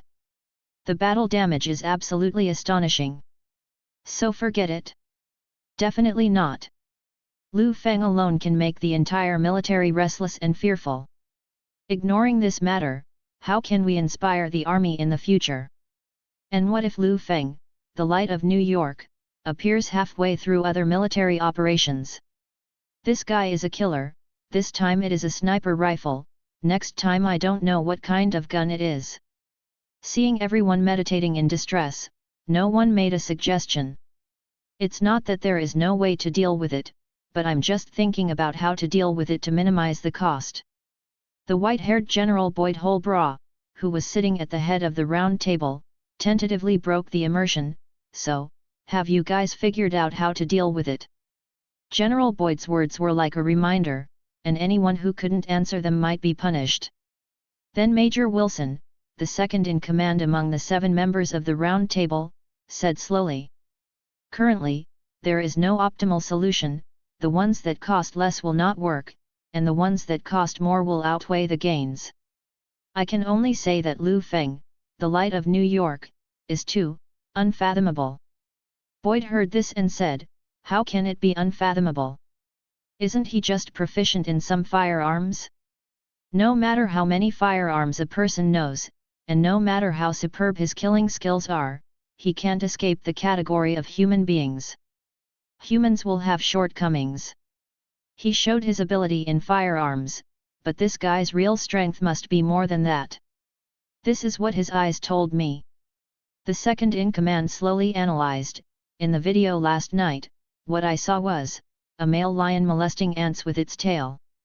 He has unlimited potential, and we must not judge his own combat effectiveness based on the tip of the iceberg he has shown so far." Although the second in command, Major Wilson, was the enemy, he shouldn't praise the enemy in front of his own people. But regarding these, the people present did not have the slightest objection. because the people present were not blind, and all of these people were battle-tested fighters. After years of polishing, they have already learned that they can tell whether a soldier is a good candidate just by looking at the soldier's eyes. After witnessing the massacre of Liu Feng last time through video. Yes, they are not blind, everyone is like common sense, and they all gave this guy the recognition of the king of soldiers, even if he is an enemy. Such a guy. It's the best time to remove him before he grows up, otherwise we can only spend more energy on him. Wilson fell into silence, obviously not knowing how to answer. It's only for us, so the loss on our side will be too great. Chapter 11 Continental Hotel, Reward Mission. General Boyd nodded, indicating that Major Wilson did not need to continue talking, and then supported his chin with both hands, and said slowly. 3 years ago, I noticed this young man. He is brave and good at fighting, just like Liu Bulletin, the god of war in ancient Chinese books. But at that time, I put all my energy on mutant and ignored Liu Feng. In the face of the powerful mutant and the lack of manpower, I even arranged for someone to throw an olive branch to him and ask him to become one of us. Boyd recalled the situation back then, saying word by word. But this guy doesn't like the conditions we offer at all.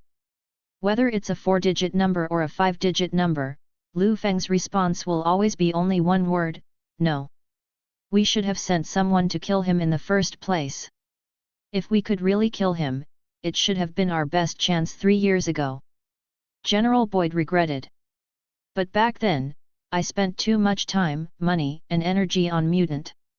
We watched Liu Feng step by step become the so-called light of New York. The third person in the round table said indignantly, we let him grow up, which is equivalent to watching him become the light of New York, but this guy doesn't want to give us any face. From his point of view, for a mutant's 23 whom he has never met, he alone added a few guns to give our elite troops. When he said this, he realized that he had said something wrong, and hurriedly changed his words. In short, no matter how difficult it is to remove him, we must deal with this unsightly guy in time. Otherwise, today he clashed with us because he got acquainted with X23, what about next time? X24? X25? It's just because of his interest. Don't we want to play with her until we die? Boyd nodded, expressing approval, that's right. He must be killed, and arrangements must be made. If we spend too much money, let other forces do it. If you don't do it yourself and need someone else to do it, I think of a way. Major Wilson responded. Boyd said, just say it, don't worry about it. After receiving permission, Major Wilson nodded and responded, Assassin's Guild, Continental Hotel. This is the largest assassin organization in the United States. Don't dare to say anything else, killing people, they are professionals. We can put a reward on him and let all the killers in the world help us hunt him down. In this way, we can get rid of Liu Feng without wasting time and effort. The Continental Hotel. General Boyd nodded thoughtfully, it's not too bad. First of all, the Continental Hotel is not a simple hotel name. Behind it, there is a huge assassin guild operating. The hotel is responsible for issuing the reward order and the amount of the reward. In the Assassin's Guild, the assassins who accept the task can check in at the Continental Hotel. Moreover, everyone who stays must abide by the rules, that is, killing must not occur in the Continental Hotel, so the Continental Hotel is also a shelter for killers. In other words, this so-called New York Continental Hotel is an entire hotel where only killers stay. All the customers inside are slaughter kings with countless blood donations on their hands. They are well trained and don't talk about feelings, only money. Even if he is a veteran assassin who has worked in the Assassin's Guild for decades, even if he knows everyone in the entire guild. As long as he is sent a reward order by the Continental Hotel and the amount is high enough, then I'm sorry, no one in the Union will chase you down. The most frightening thing, there is a terrible power behind the Continental Hotel. It is connected to gangster forces in various countries around the world. It's like a network that connects gangsters around the world and becomes a gangster association named after the Continental Hotel. However, the Continental Hotel is, in the final analysis, an organization of illegal killers.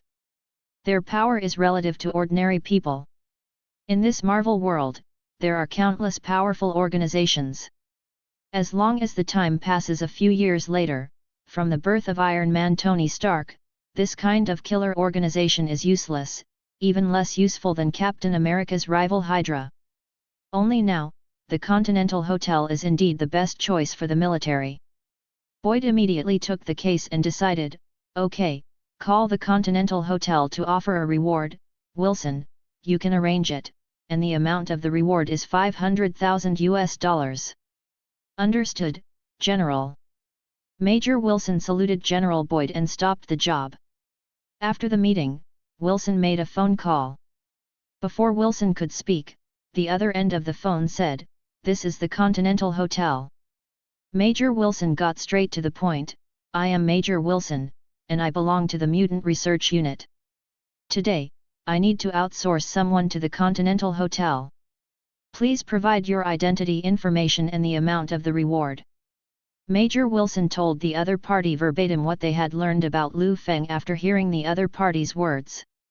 The other end of the phone was silent again, and after a few minutes, they responded. "The transaction is completed. Please confirm the order. Reward target, Liu Feng, current job, New York Police Department, reward amount, $500,000, effective time, effective immediately.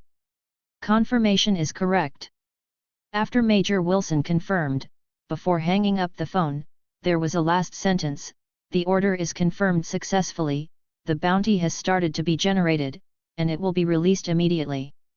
When the bounty task is accepted by the killer, the Union will call again notify you, please pay attention. This is the Continental Hotel."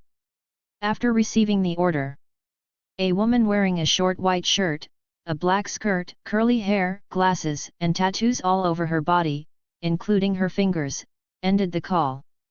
Then, stepping on her black high heels, she walked slowly into an archive room where countless folders were stored.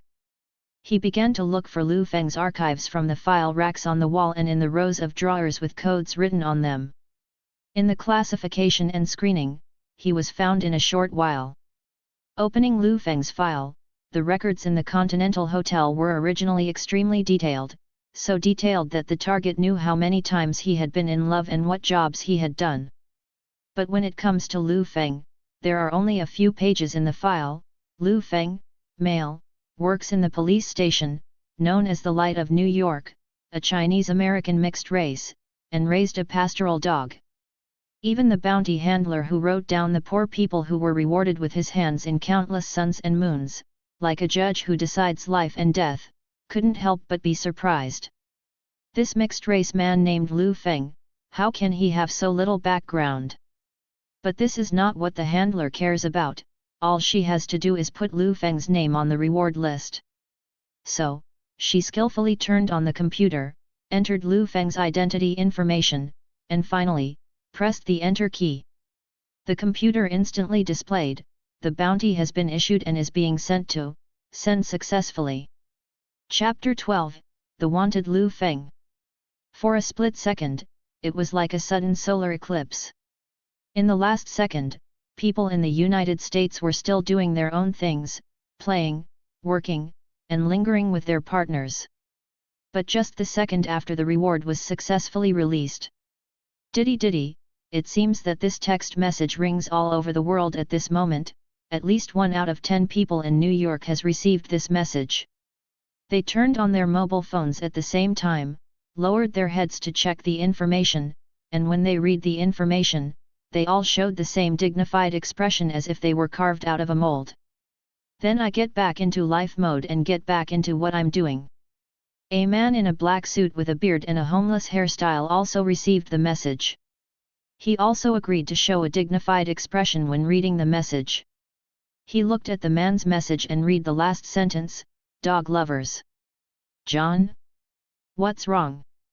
His girlfriend appeared at the door. "It's nothing. I received a message from my previous job. They may have forgotten that I'm retired. John Wick turned off his phone and straightened his tie. Having retired and still texting you habitually? It seems that you really did your job well before. The girlfriend hugged John's neck, leaned forward, and kissed his face.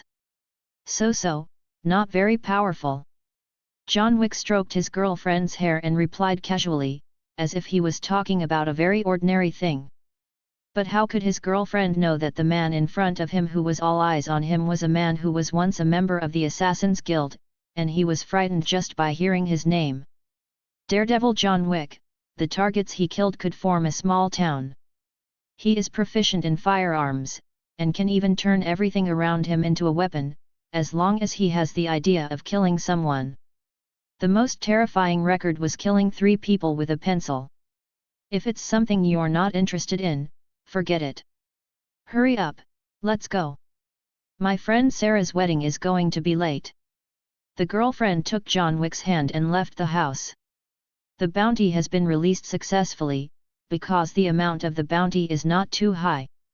Therefore, many people will weigh again and again before making a judgment on whether to accept the task, except for John Wick. Now John Wick doesn't care if there is any money in the reward, because he has already retired for his girlfriend, and he still opens the text message subconsciously. He was concerned about whether the man who was offered a reward by the Union would affect his and his girlfriend's daily life in the future. Also, Liu Feng has raised dogs, and John Wick is an old dog lover. However, although John Wick did not accept it, the Union has no shortage of killers who will accept the task. Sure enough, less than 20 minutes after the reward was announced, Major Wilson, who was still at the military base, received a call from the Continental Hotel Killers Union. Still a female voice. The reward you posted has already been accepted. We will solve your burden as soon as possible. We will call you for the follow-up situation. I wish you a happy life and less enemies. Is this the work efficiency of the Killer Union? After closing the phone, Wilson couldn't help muttering to himself, but that was all his appreciation. The United States, New York, Liu Feng's home. It's been 6 days since Wanda's business trip today. Liu Feng is alone in his home, and he still doesn't know about the bounty offered to him. He didn't wear any clothes, just wearing shorts, on his balcony, wearing earphones, listening to music, basking in the sun, living a very leisurely life. Sunshine, music, beautiful scenery, nothing more than heaven and earth. While listening to the music, a translucent text box suddenly popped up in Liu Feng's mind. Today's lottery chance has not been used. Do you want to start the lottery draw? Draw a lottery. Liu Feng chose without hesitation, but there was no excitement in his heart, because this was something he would do every day for the past 6 days, and he was beginning to feel bored. The most important thing is that in terms of lottery, Liu Feng's face is very dark, very dark. The lottery draw is successful, you have won, want broken bing bing. With a blank expression on his face, Liu Feng stretched out his hand to grab today's prize from mid-air, folded it in half, and licked it. Liu Feng is indeed boring, and he doesn't have much hope of reporting. Checking in every day to draw a lottery, just like drinking water to go to the toilet, has become a routine for him. Although the act of drawing a lottery should give the person an extremely stimulating psychology, after all, he doesn't know what he will get. As I said before, the super lottery system bound by Liu Feng can draw lottery every day, and the prizes range from real objects to abilities. Maybe pull out a Thanos glove for yourself one day, and it's possible to kill half the world with a snap of your fingers. But Liu Feng is really a non-chief physique. The 6 days of smoking are all useless things. Prizes like his well-hidden Superman physique, and the almighty gun-fighting technique that was brought to the extreme to win him the title of Light of New York. None at all. 365 days a year, 3 years in a row and 1,000 times in a row, the number of times of breaking the magic rank is very few, and the rest are all trash. Liu Feng has already become numb. It's like the Coca-Cola he got yesterday. At least it's not expired, and it can be used to drink. The day before yesterday, he got a toe cramp for 2 minutes, which completely stunned him. The Superman constitution is probably the best reward in the system. Liu Feng sighed while sucking Wang Wang crushed ice. After all, he is DC's own son, the first superhero in the history of American comics, and the spiritual pillar of the United States. The upper limit of strength in the comics is also ridiculously high. It's just my Superman physique, and I still need to slowly improve my comprehensive ability by basking in the sun. This is why Liu Feng often comes to bask in the sun. After all, Superman's super ability is because the red sun in Superman's original planet exploded. After coming to the Earth, he got the strengthening after being exposed to the brilliance of the real sun. This is why Superman will not die if he is thrown into the sun, but will become stronger. Your burning is not as fast as his upgrade. Although the upgrade is very fast and easy, the upper limit of the Superman bug is really too high. This is equivalent to playing a 900 level game character. If you farm monsters a day to get a third of the experience bar, it will take at least a few months or even a few years. Fortunately, basking in the sun is not a costly thing, and it's good to bask in the sun every day. And thanks to the Superman physique, Liu Feng's figure became very good once he got it. Liu Feng stayed in the sun for a long time before changing into clothes and heading to the police station. Chapter 13, Something Happened to Little Wolf Girl. Good morning, Officer Liu. There are still all kinds of greetings along the way, and Liu Feng, who is the light of New York, naturally responded with a smile and said hello. By the way, since the last incident, nothing earth-shattering has happened in the police station, and even rape and murder cases are decreasing. The only cases that the police station solves all day long are theft, family disputes, cats and dogs missing and other negligible small cases, which are really not even interesting. Liu Feng would often give it to the new police officers to practice their skills, and he usually would not do it himself if it was not a big deal. Because of this, Liu Feng also taught them a Chinese proverb, "How can you kill a chicken with a bull's knife?" Whether they understand it or not is their own business, anyway Liu Feng likes to fish. There is also the matter of the chief. Since the traitor Jack was dropped by Liu Feng to the most remote state of the United States, the General Administration has also sent a new director named Jax. The new director, Jax, is a black boy, tall and thin, honest-looking, and very serious in his work. He belongs to the state of a top student after graduation and work. He also respected Liu Feng very much. Obviously he had heard a lot about Liu Feng's deeds before coming here. After all, he is the light of New York, how could everyone not know about it? Liu Feng also tried to keep a low profile, but his strength didn't allow it.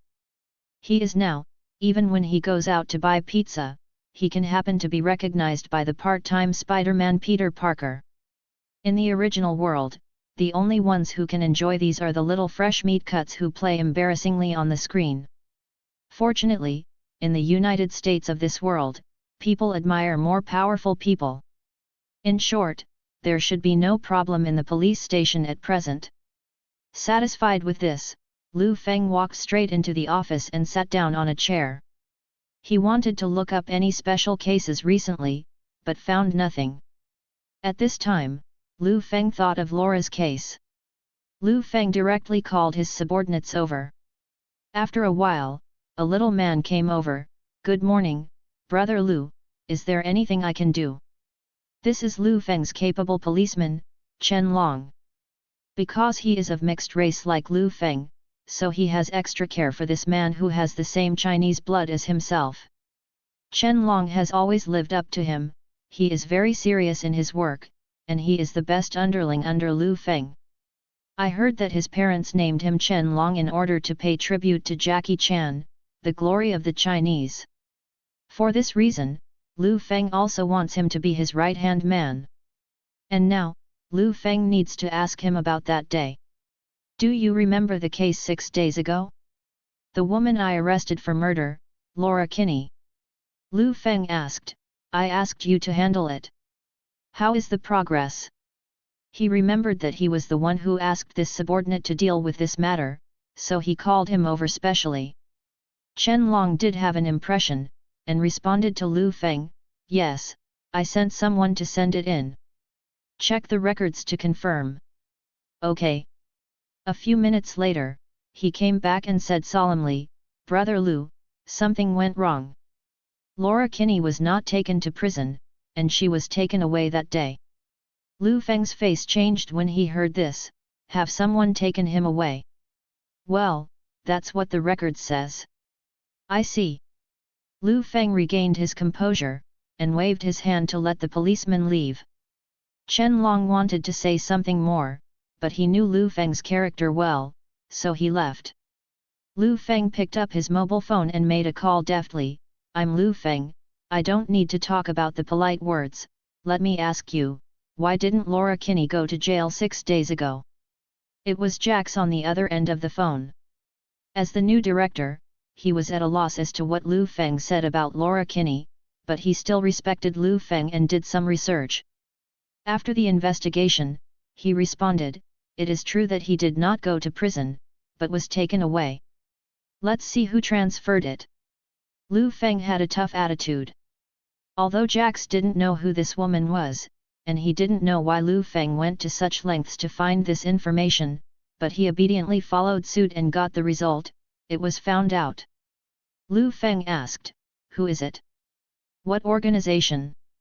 Jax replied, "Washington Police Department Headquarters." "Are you sure?" Liu Feng frowned. "It's the General Administration." Jax responded, "That's written in the transfer order, and it's also stamped with the General Administration seal. There will be no mistakes."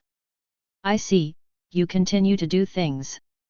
Liu Feng hung up Jax's phone, and made another call, which was Liu Feng's direct supervisor, Washington Police Chief Arthur's personal phone. "Liu Feng? What's wrong?" Arthur asked. Liu Feng asked, "Did you know that the Washington General Administration took Laura Kinney away?" "Laura Kinney?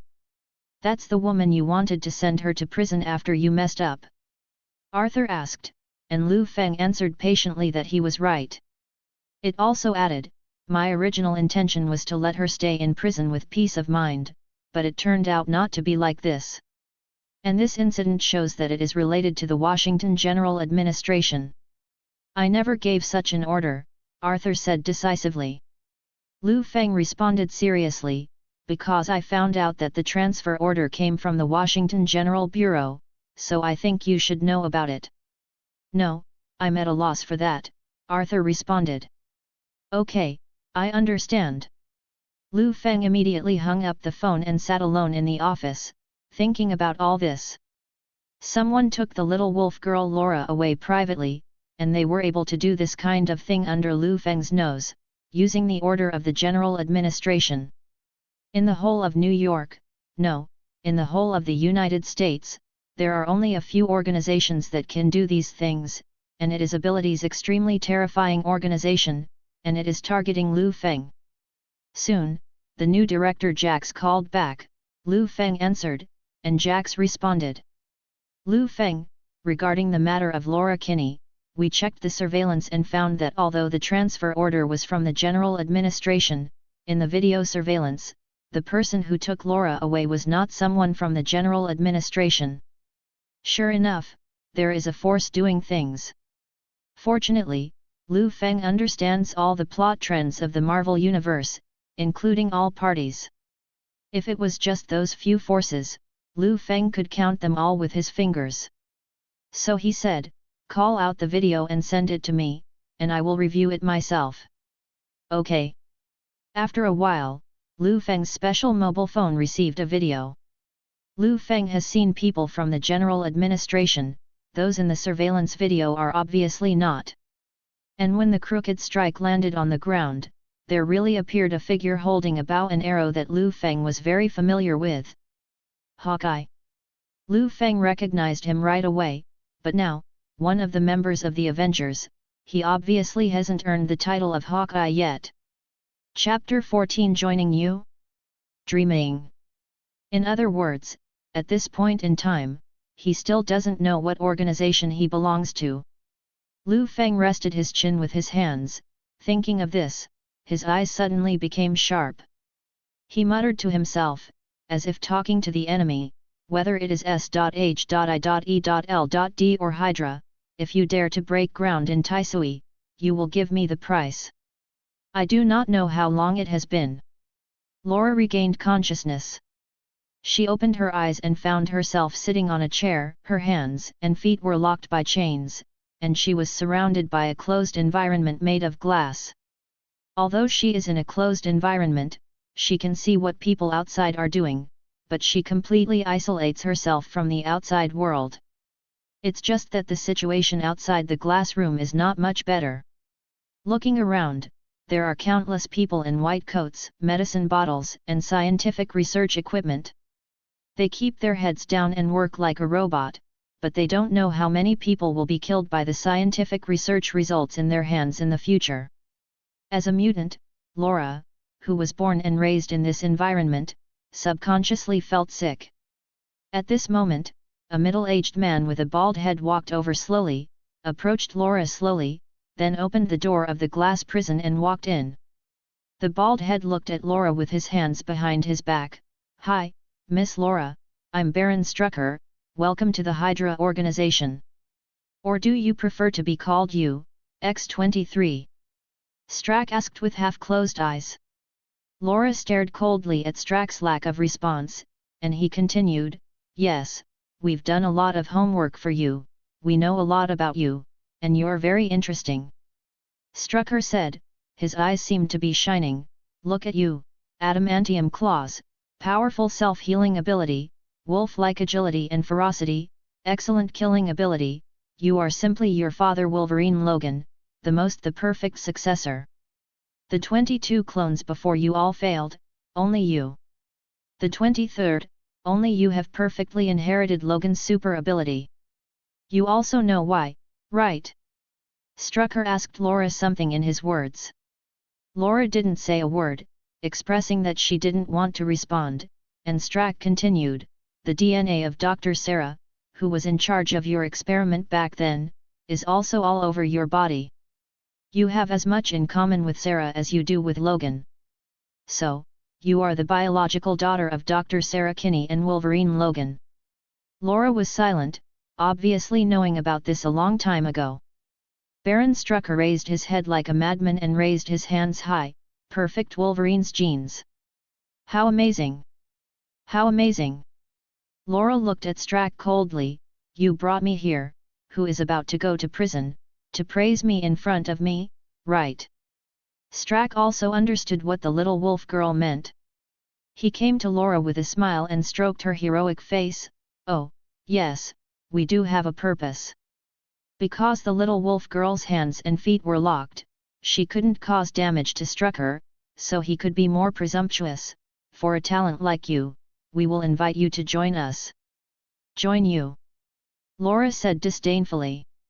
A theater actor leads a group of guys in white coats, living in a dark laboratory all day long. "Sorry, I'm no longer a 10-year-old girl who loves to play house games." Laura directly rejected Baron Strucker. "Do you think you have a choice?" Baron Strucker's expression changed suddenly. "Just imagine, we have the ability to bring you here from the New York Police Department.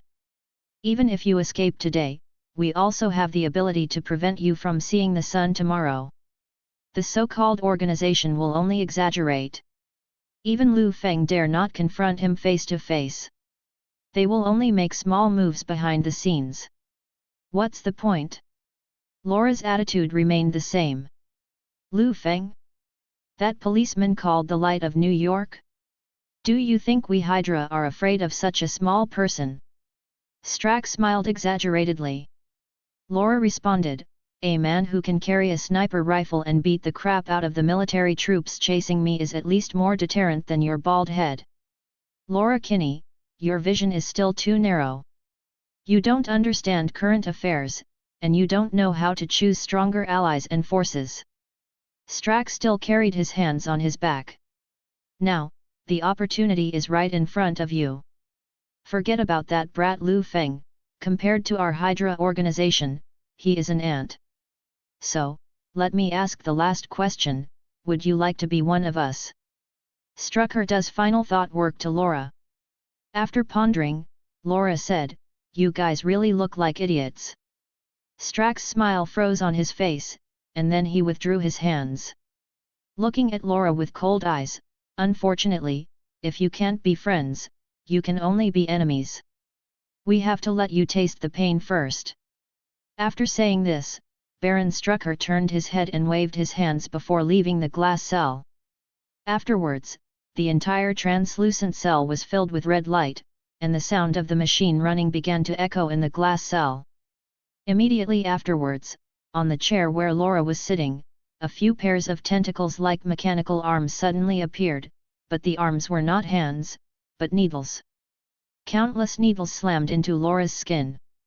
The potion inside had been injected into Laura's body at a speed visible to the naked eye. Pain filled Laura's body, and her mind became confused. Immediately afterwards, the chair made a crackling electric current, and the next moment, the electric current suddenly entered Laura's body, and she wailed heart-piercingly. The United States, New York, inside the police station. The only useful clue in the whole video is Hawkeye. If you find him, you will find the little wolf girl. Now Liu Feng has to use his trump card, the Superman physique. As I said before, the upper limit of the Superman's physique that Liu Feng drew was ridiculously high, but he had to bask in the sun all day to upgrade and become stronger. And according to the growth of these years, Liu Feng's current level can already reach the level of Superman in the Bronze Age in DC Comics. Not to mention other things, just hearing and eyesight, now Liu Feng can center on the New York Police Department and perceive everything in New York that is almost one-third of the file size. Inside a small house in suburban New York, Clinton was awakened by the sun. He stretched his waist and habitually stretched out his arms to the left, but felt lonely. It seems that the wife has woken up. Clinton thought he was waking up late, but he glanced at the alarm clock next to the bed, but couldn't help but smile wryly. It seems that it's not me who is abnormal. Celebrate the 7-day-long holiday of National Day and enjoy reading books. Recharge 100 and get 500 VIP coupons. Immediate recharge, activity time, October 1st to October 7th. Chapter 15 Hawkeye, you have committed a crime. After walking out the door, the first thing I heard was the sound of cartoons playing in the living room. My sharp eyes caught my daughter in front of the sofa, and then I heard the sound of frying meat coming from the kitchen. Clinton walked into the kitchen, wrapped his hands around the waist of his wife who was cooking, and couldn't help saying, Mrs. Barton, you don't have to get up early in the morning to cook, do you? This is the standard time for housewives to wake up. You always leave early and return late. How can you understand? His wife spoke without looking back, with a hint of complaint in her tone. I understand that I've been busy with work recently, and I don't have much time to spend with you, mother and daughter.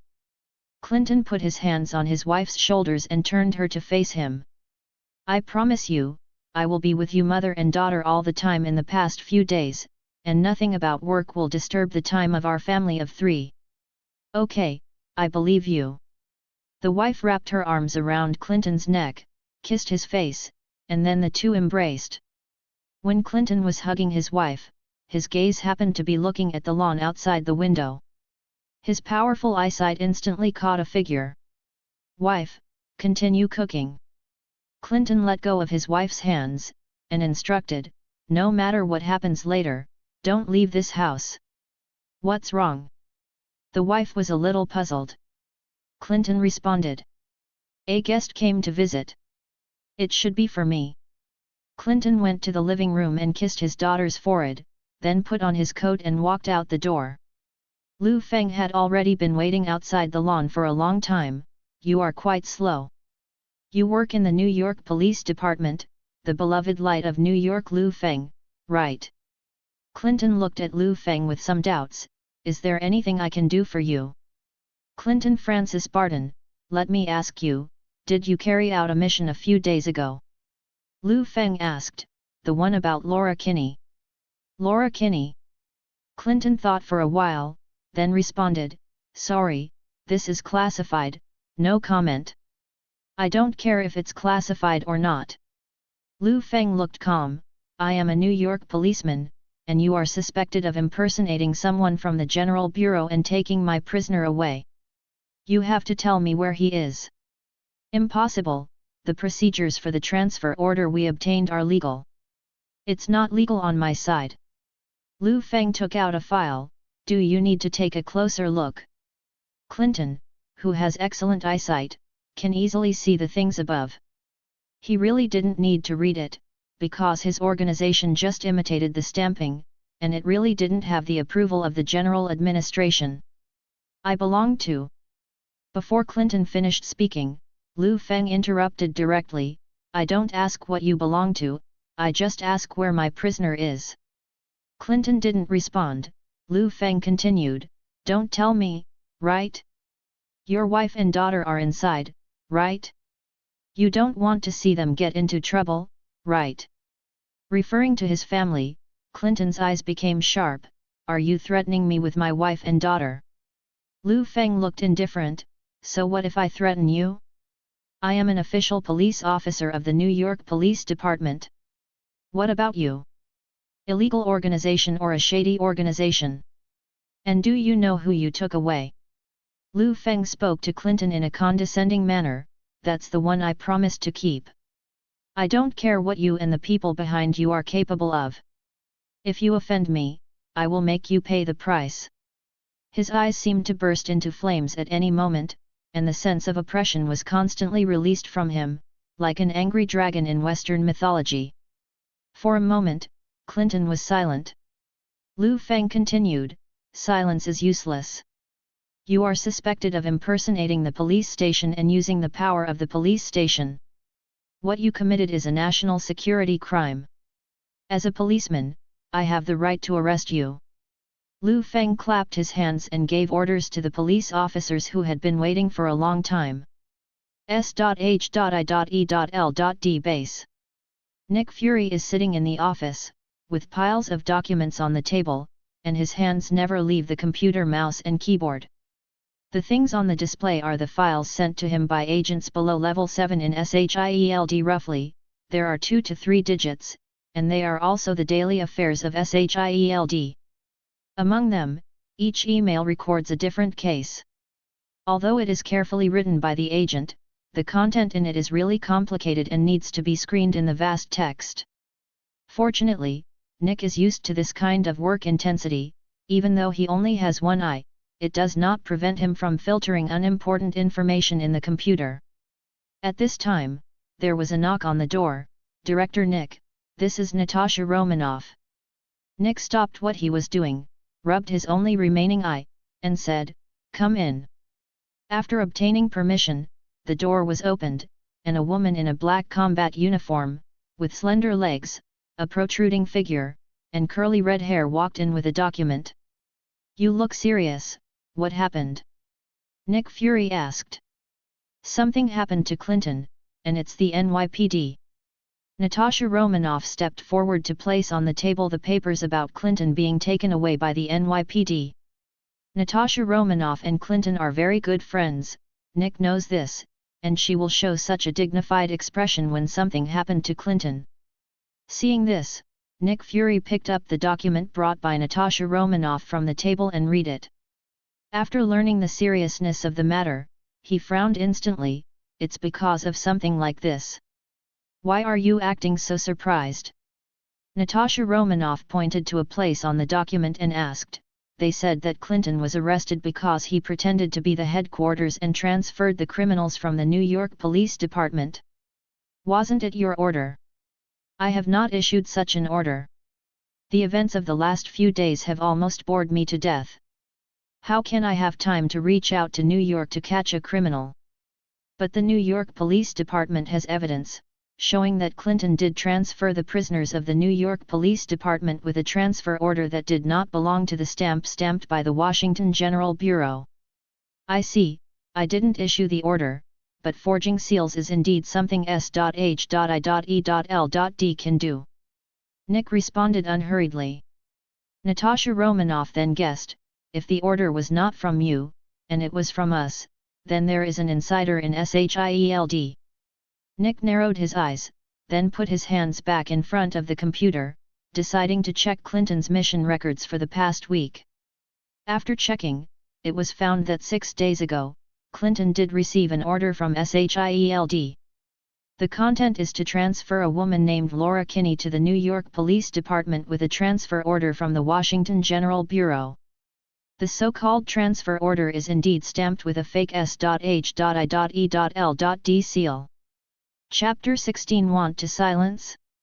But the person who gave the order was indeed not Nick, it was an agent named Grand Ward with a level of 7. Nick Fury remembered this guy's appearance. He was a young man with a fairly sunny appearance, and Nick didn't expect that the problem would come from him. Seeing this, Nick frowned.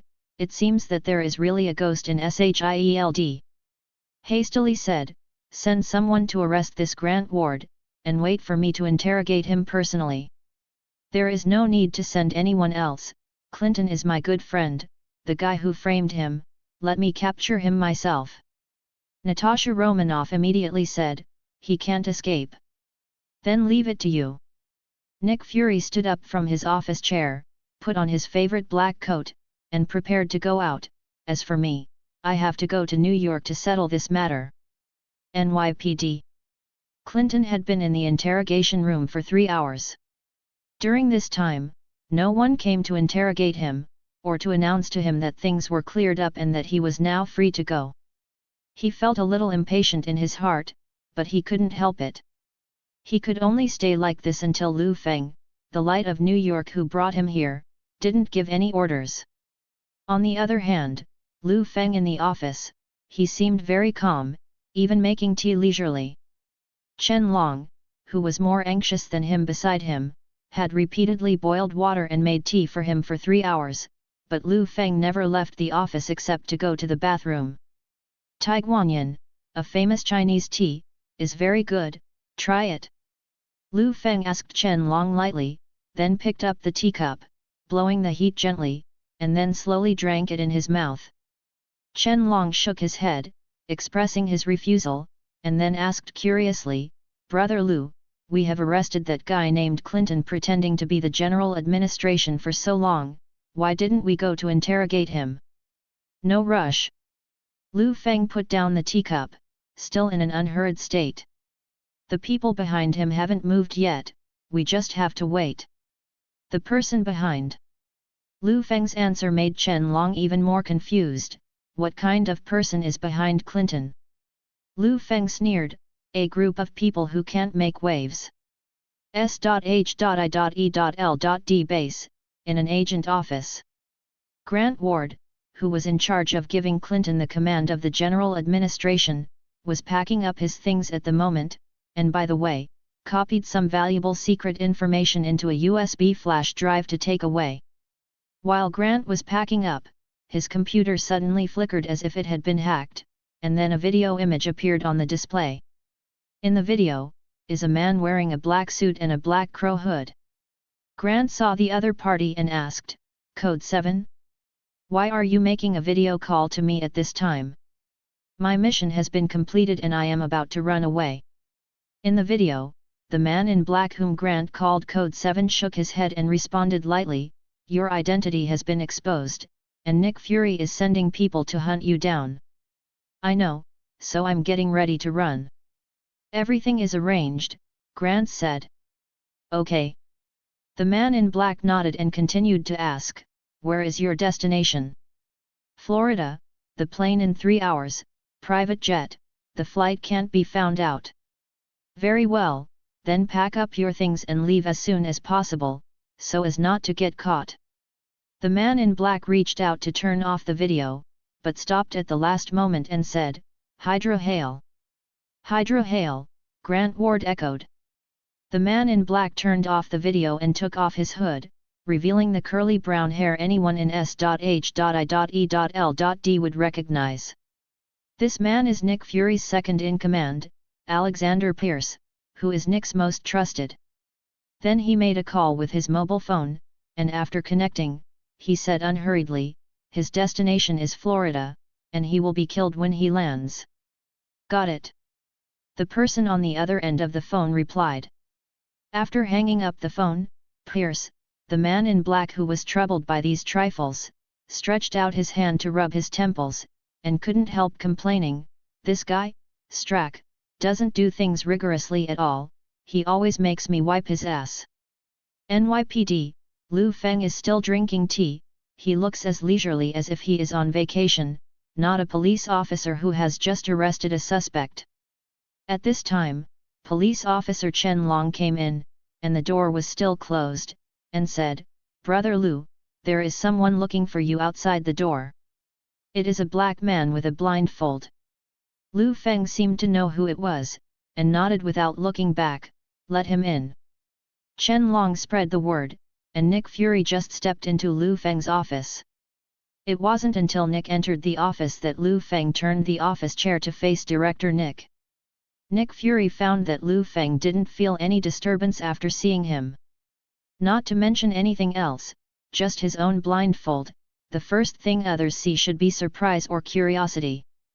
But Liu Feng didn't, as if he knew all about his background. Nick half closed his eyes, walked forward, sat opposite Liu Feng, and said, "Hello, Liu Feng." Liu Feng nodded, and also poured a cup of tea for Nick. "Just tell me, you want to take Clinton away?" "That's right, everything was a misunderstanding." Liu Feng raised his hand and interrupted him, "There is nothing to say, Clinton Barton, it has been confirmed on our side that he was transferred away with a forged General Administration stamp. Although he didn't know, maybe he was framed or something, but this is indeed a crime. As a people's policeman, it's not too much for him to sit in prison, right? I think we still have room for negotiation." Nick's expression remained unchanged. The corner of Liu Feng's mouth slightly raised. "Okay, what do you want to talk about? You get the information you want, and I'll take him away." "You're dreaming." Liu Feng leaned forward slightly, staring at Nick Fury sharply. "First, he did break the law." Liu Feng looked at Nick and raised a finger. Liu Feng's eyes were as sharp as a sword, and then he raised his second finger, saying, "Second, he broke my promise. In my territory, bring the woman I promised to protect her to me. You still want me to let him go if you don't know if he is dead or alive?" Nick was suddenly passive. His original intention was to tell Liu Feng S.H.I.E.L.D. the truth about the inner ghost in exchange for Clinton's freedom. Unexpectedly, Liu Feng directly raised the bargaining chip. He meant to make Nick pay enough. "You're good at negotiating." Nick, who is used to strong winds and waves, naturally won't be frightened by Liu Feng's sudden eruption of deterrence. He closed his eyes and said calmly, "But I have to take him away." Chapter 17 My Promise. Nick then rested his chin on his hand and continued, "Now you should be more eager to find the woman you promised to protect her. Although I don't know where she is, I can tell you where our S.H.I.E.L.D. base is." Nick gave the first condition. "Because the insider is in the base, and I have already found out his identity, I can tell you the same." This is the second condition Nick gave. Nick said, "Two compensations offset two mistakes, I think it's fair. So you should also be sincere." "No." Liu Feng looked into Nick's eyes, and said with a firm attitude, "Clinton must go to jail with me, there is no negotiation." "Negotiations are not like that." Nick lowered his voice, "Do you want me to tell you the information you need first, but I don't even have the right to take people away? What about your concession?" Liu Feng said word by word, "If you tell the location of S.H.I.E.L.D.'s base and the content of the insider, his sentence can be reduced. If the information is correct, Clinton only needs to serve 1 year in prison." Nick and Liu Feng looked at each other for a long time. In the end, Nick loses and responds, "You win." Nick Fury knew very well that Liu Feng was now in a rage, and an angry person could not negotiate with others. He had to appease Liu Feng's rage before he could fight for Clinton. I can give you the address and the information of the ghost. After I find him, I don't care what to do with him. I don't interfere with the follow-up matters. You can find your woman yourself. Liu Feng didn't talk to Nick, but called Chen Long over, treat this guest, treat him to drink Taiguanyan, and let him leave on his own whenever he wants to leave. After leaving these words, Liu Feng got into his car, started in 5th gear, and drove in the direction of the S.H.I.E.L.D base that Nick Fury mentioned. The speed of the car is very fast, no matter how good the driving skills are, no one can say that he can gallop on this kind of track without accidents, but this is not a problem for Liu Feng who owns supervision. In fact, Liu Feng can directly use the flight ability in Superman's physique to reach the S.H.I.E.L.D base at the speed of sound, but he doesn't want to do this, otherwise his ability will be exposed. So he had no choice but to put ability on the transportation of normal human beings. The current Liu Feng has maximized his vision and hearing in his Superman physique. On the other hand, Grant Ward, whose identity has been exposed, has already packed his things. Leaving S.H.I.E.L.D, traveling to the airport, boarding the plane, everything is designed to be perfect, no one will find his trace. The moment Grant boarded the plane, he was free. But he ignored one person, the man who valued reputation more than life, Liu Feng. He has captured everything with supervision.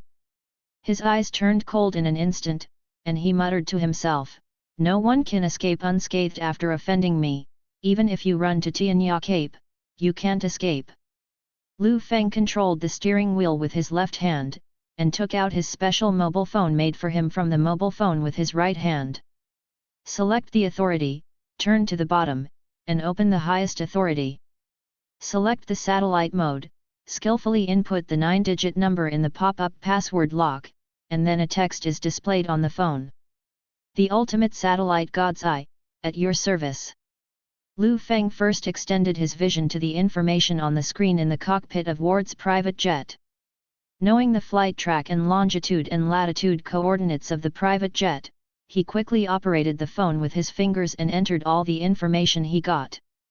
The next moment, there was a beep from Liu Feng's mobile phone, and a real-time surveillance video was sent to Liu Feng's mobile phone, just like a camera outside a private jet. The real-time coordinates of the plane are displayed on the mobile phone, and based on the flight trajectory, he has 3 possible destinations. The probability of Florida reached 97%. Liu Feng did not hesitate to use this authority. The principle is that Liu Feng directly mobilized a huge amounts of satellites to follow up on this private jet in real time. Yes, use satellites to keep an eye on it. Suddenly, Liu Feng's cell phone rang, and Liu Feng answered the phone while getting in the car. As I said before, this is a special cell phone, and there are only 2 people who can make this call. And Liu Feng had just used such a thing, so it was self-evident who the other party was. After the call was connected, Arthur on the other end yelled, "Liu Feng, are you crazy? You actually have the permission to use the Eye of God." Liu Feng continued to drive without responding, while Arthur couldn't help complaining, "I always make a scene out of interest, you are happy, have you ever thought about my feelings? Other times it might be out of interest, but not this time." Liu Feng finally spoke. Before Arthur could respond, Liu Feng continued, "Laura Kinney, the woman I rescued 6 days ago, I promised him that I would protect her safety. I made a promise."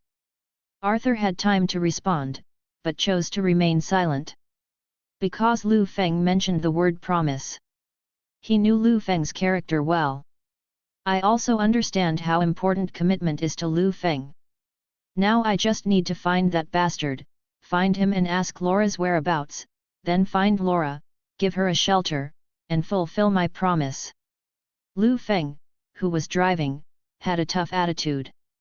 After a long time, Arthur's voice came from the other end of the phone, "Okay, I see." Arthur knew that Liu Feng's personality was like this.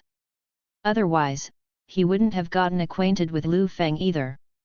After Liu Feng hung up the phone, he slammed on the accelerator to accelerate the car. The roar of the engine, like the restlessness in his blood, roared one after another. Florida. Grant Ward was not in a good mood. Because a few days ago, Baron Strucker, the boss of the HYDRA organization, arranged for Grant to go to the New York Police Department to find a woman named Laura Kinney and bring it to him. Grant felt that such a trivial matter was not worth letting himself go. So they hacked the computer of Director Nick Fury, forged a stamp of the Washington General Administration, and made a transfer order. Later, as S.H.I.E.L.D. Director Nick Fury, he arranged for a young man named Clinton Barton to get things done. Everything was supposed to be seamless. Who knew that Clinton Barton, a powerful agent of S.H.I.E.L.D., could be locked up by an ordinary NYPD officer? Chapter 18 Extorting a Confession. Even more outrageous. Just because an agent of Clinton was arrested, he was able to make trouble with the director Nick Fury, which exposed Grant's identity and had to run away. Although the escape route was prepared in advance, it is a bit uncomfortable to suddenly leave the S.H.I.E.L.D. base where you can eat and drink spicy food. Grant left the airport with his luggage on his back. However, as soon as he got off the airport, Grant noticed that something was wrong with the people around him. As HYDRA's undercover agent in S.H.I.E.L.D., Grant naturally has a certain anti-detection ability. Not to mention that he is currently on the run, and his nerves are already highly tense. In this state, he quickly noticed that there were fragments of men in black suits with black sunglasses around him, and their eyes glanced at him from time to time. At other times, it may be that I am too sensitive, but definitely not in special times. There is only one answer that can explain this, and his whereabouts have been exposed. But how could it be exposed? I obviously have anyone? Son of a bitch. Grant Ward suddenly remembered that he had indeed told someone his destination, the man in black called Code 7 who spoke to him in the name of HYDRA. The man in black is also a member of HYDRA, that is to say, Grant has been abandoned by HYDRA. They want to kill Grant before they get caught by S.H.I.E.L.D. Grant didn't expect such a thing to happen. He cursed, and without a word, he carried his bag and ran to a place where there were few people. Now he can do nothing but run away. The agents who were assigned to deal with Grant immediately realized that Grant had discovered their identities when they saw this scene. Grant walked through the woods in the suburbs. Behind him, countless men in black shot themselves, and the bullets flew over constantly, passing by Grant every time. Some bullets pierced Grant's bag, and the dollars inside flew out, but the men in black still didn't stop chasing them. They only wanted Grant to die. Grant fled in the direction of the safe house, where any weapon could be found. As long as he reaches there, it is equivalent to returning to his exclusive camp. As long as you go back to the safe house, no matter what happens, you can solve it easily. Unexpectedly, a bullet suddenly hit Grant's calf, causing him to lose his escape ability, staggered and collapsed to the ground. Now is the time to flee. The adrenaline secreted by his body makes him fight against the pain, he drags his legs, and the cold feeling keeps coming. As a result, the second shot hit Grant's right foot, and now Grant completely lost his escape ability. At this time, the footsteps behind Grant were no longer hurried, and the people in black seemed to have stopped chasing, and just followed behind him slowly. These beasts are playing with themselves. One of the men in black walked up to him, holding a silencer gun to his forehead, and looked at Grant with dilated pupils with a stern expression.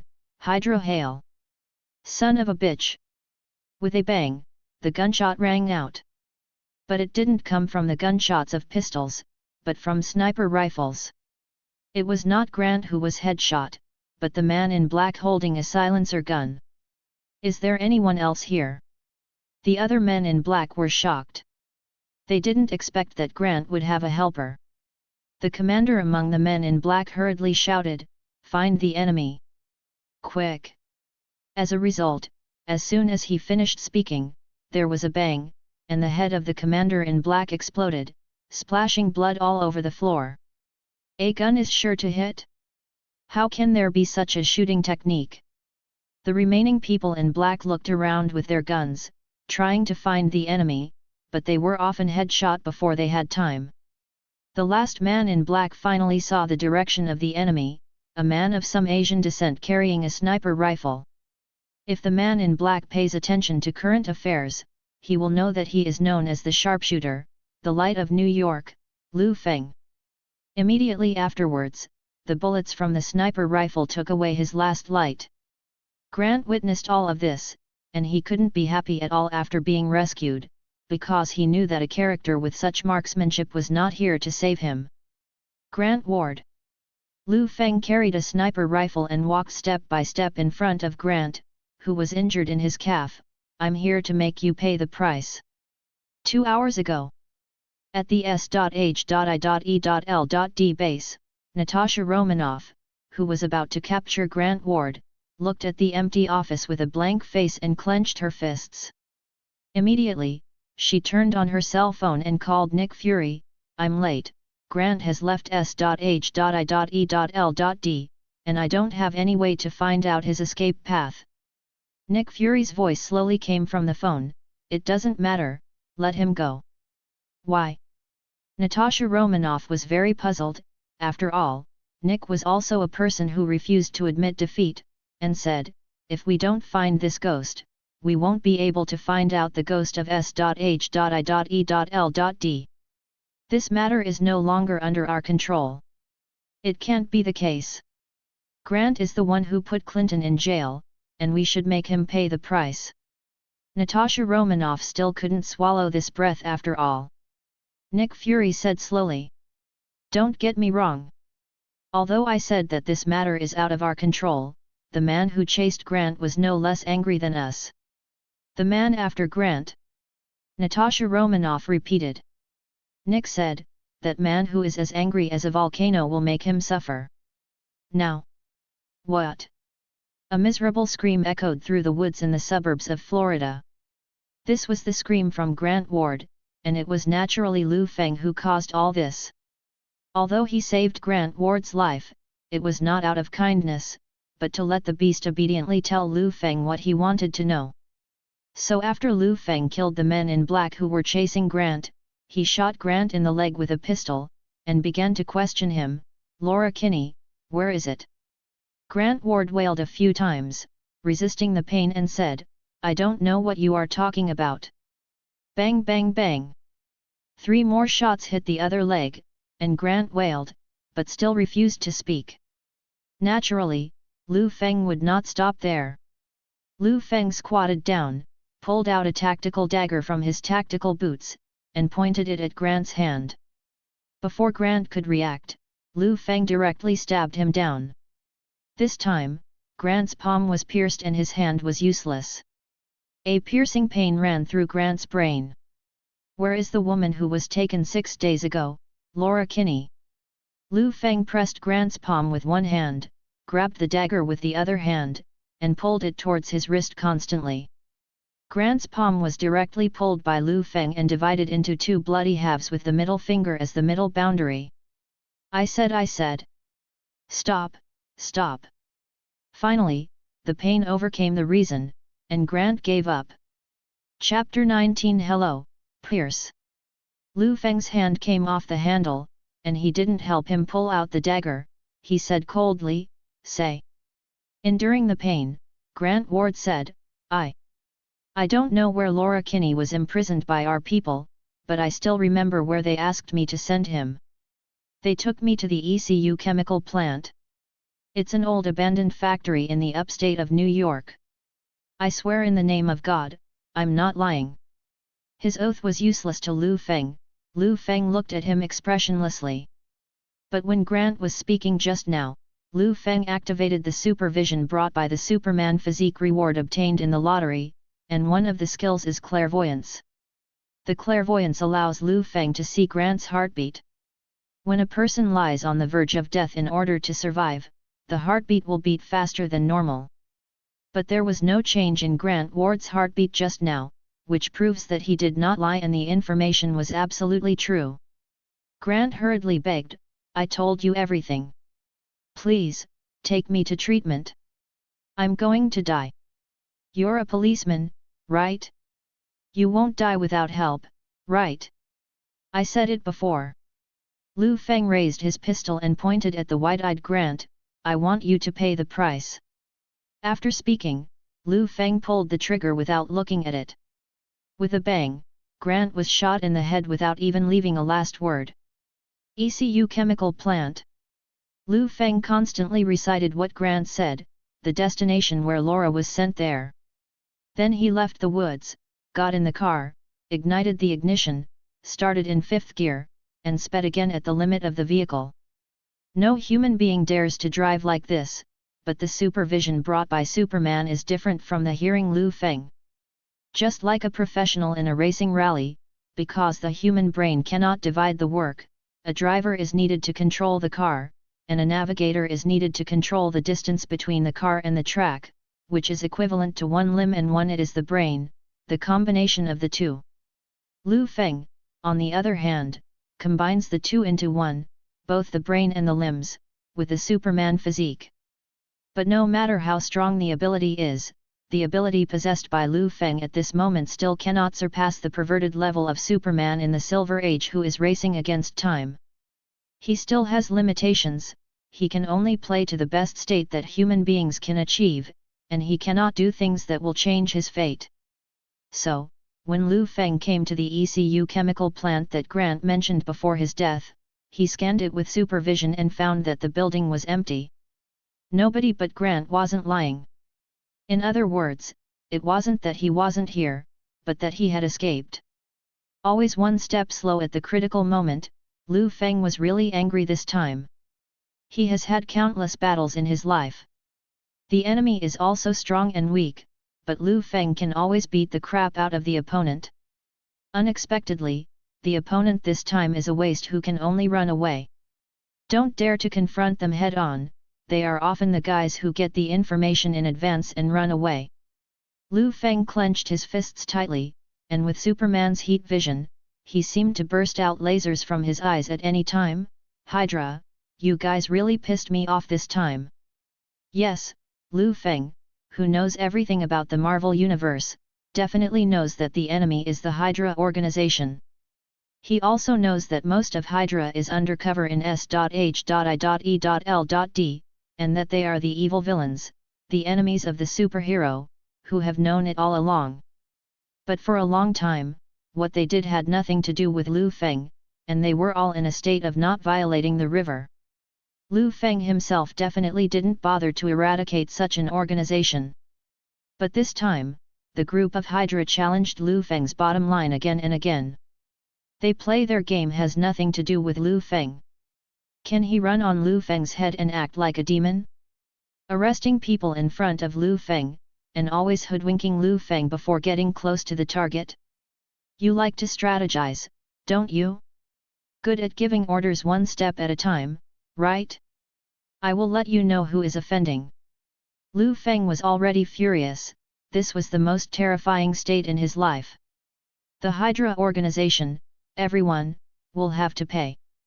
Liu Feng took out his mobile phone and entered Director Arthur's number. After a few seconds, Arthur answered the phone and asked, Liu Feng? You're calling at this time. Could it be that your matter hasn't been resolved yet? What do you need me to do for you? Equipment or manpower? No need. Liu Feng lowered his voice, I just need to talk to one person. Arthur asked, the person who needs me to transfer? What is the identity and what is the name? Former director of S.H.I.E.L.D, Alexander Pierce. S.H.I.E.L.D base, in Pierce's office. Pierce, who had just called Strack an hour ago to move base immediately, was rubbing his temples and thinking about wiping that idiot Strack's ass. At this time, the phone in the office rang. Pierce glanced at the number, but it turned out to be an unfamiliar number. He subconsciously thought it was someone from HYDRA, so he answered it. Who? Pierce asked tentatively. HYDRA hail, Chief Pierce. Who would have thought that the joking tone on the other end of the phone gave Pierce a big blow? Pierce's face darkened, and he lowered his voice and asked, "Who are you?" "You know who I am. Don't you think you have me in the palm of your hand?" Liu Feng on the other end of the phone had a disdainful tone, as if condescending. Pierce understood in an instant that the caller was the guy known as the Light of New York, Liu Feng. But he still pretended to be stupid. "I don't know what you are talking about, you may have made a wrong call, or misunderstood something. I don't have time to play dumb with you. I just want to ask, where is my man, Laura Kinney? You only have 2 minutes to answer me." Liu Feng asked. "Sorry, I'm not an organization here to find someone. If you want to find someone, I suggest you call 119 for help." Pierce still pretended to be stupid. "Don't tell? Nick Fury is still worrying about finding the ghost right now, right? Do you believe that I can expose you and the other snakeheads?" Liu Feng said coldly. Pierce fell silent on the other end of the line.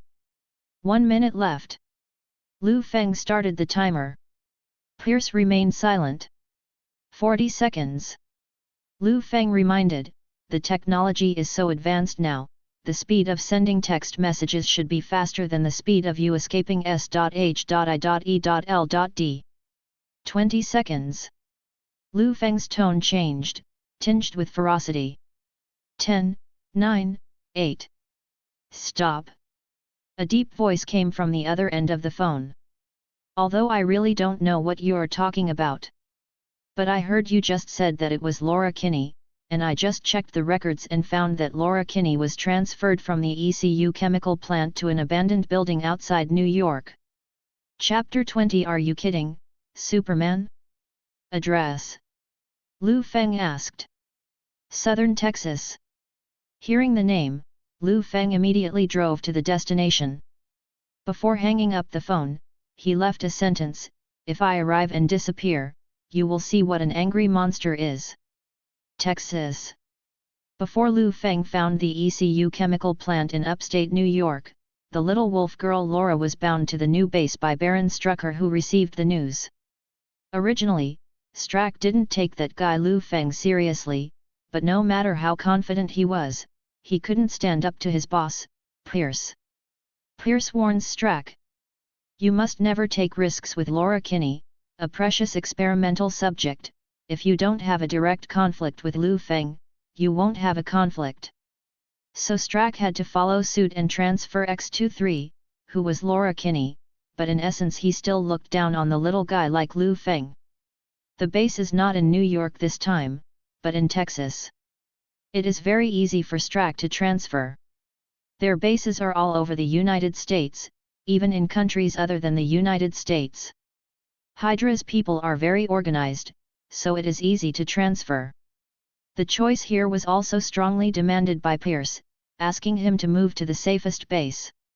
On the surface, this is an ordinary abandoned building. In fact, it is a fully armed ultimate barrier. Speaking of attack, rockets, armor-piercing shells, and automatic machine guns mounted on the walls are waiting. As far as guarding, the gate is made of titanium alloy, and landmines are regularly buried around the base.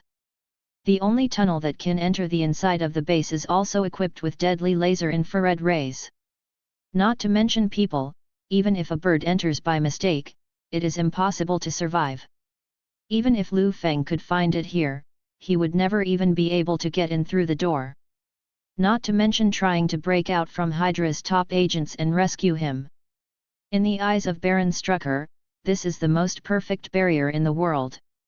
Liu Feng is an ordinary police officer, at most he has a little bit of marksmanship. A guy who has been overly deified. Even if he finds this place, it is definitely wishful thinking to break through this absolute barrier. The weapon has been upgraded successfully, and it can be used at any time. As if adding wings to a tiger, an agent told Strack the good news that the equipment upgrade was successful. Strack nodded, all put into use. As the HYDRA members hustle and bustle, Baron Strucker watches as Laura Kinney, who has been tortured and passed out, is put into a new cage box. This is a closed space specially made by Sterix men. It is also made of titanium alloy and equipped with a gravity system. People imprisoned in it, no matter how good their physical fitness is, will become exhausted and unable to use their strength. But that guy named Liu Feng was able to chase us into our base for this X-23. It seems that you have great value. Standing outside the box, Strack looked at Laura and muttered to himself. Although it's a pity to lose the base, fortunately, with the new Wolverine, Laura Kinney, I can get more research results. Rumble rumble. Suddenly, the entire base shook violently. Then there was a burst of huge amounts of sound from outside the base, like a sonic boom. Everyone in the base panicked. The panic is not loud. It's that they can't tell what kind of sound it is. It is neither a missile nor a tank, but it brings a strong shock. Strack felt a little moved. If something goes wrong at this time, could it be Liu Feng? Whether it's him or not, I will make the intruder come and go. Strack grabbed a heavily armed member and said in a deep voice, "Take a few people to see what's going on, and kill all the intruders." "Yes, Baron Strucker." The agent nodded, and then summoned several other people to go outside the base with him. There are more than a dozen agents in the team. The entrance to the base is a dark tunnel, and the agents are constantly walking forward with submachine guns and night vision goggles. Originally, the tunnel was pitch black, but the agents have night vision glasses, so it should be that they are in the light and the enemy is in the dark. However, in the process of moving forward, all the agents felt the same fear. Like moths that keep approaching the flame. Obviously thinking about something that is beneficial to him, but when he gets closer to the goal, he feels the burning of the goal. This is a powerful biological force field, also known as the absolute field, enough to make the agents' bodies issue a strong warning. Don't go any further. Otherwise, life will be over. But it was too late when they realized all this. Boom! The tunnel next to the agent burst open. Gravel splashed, and a tall and mighty figure appeared in the dark tunnel hole. The agents looked together.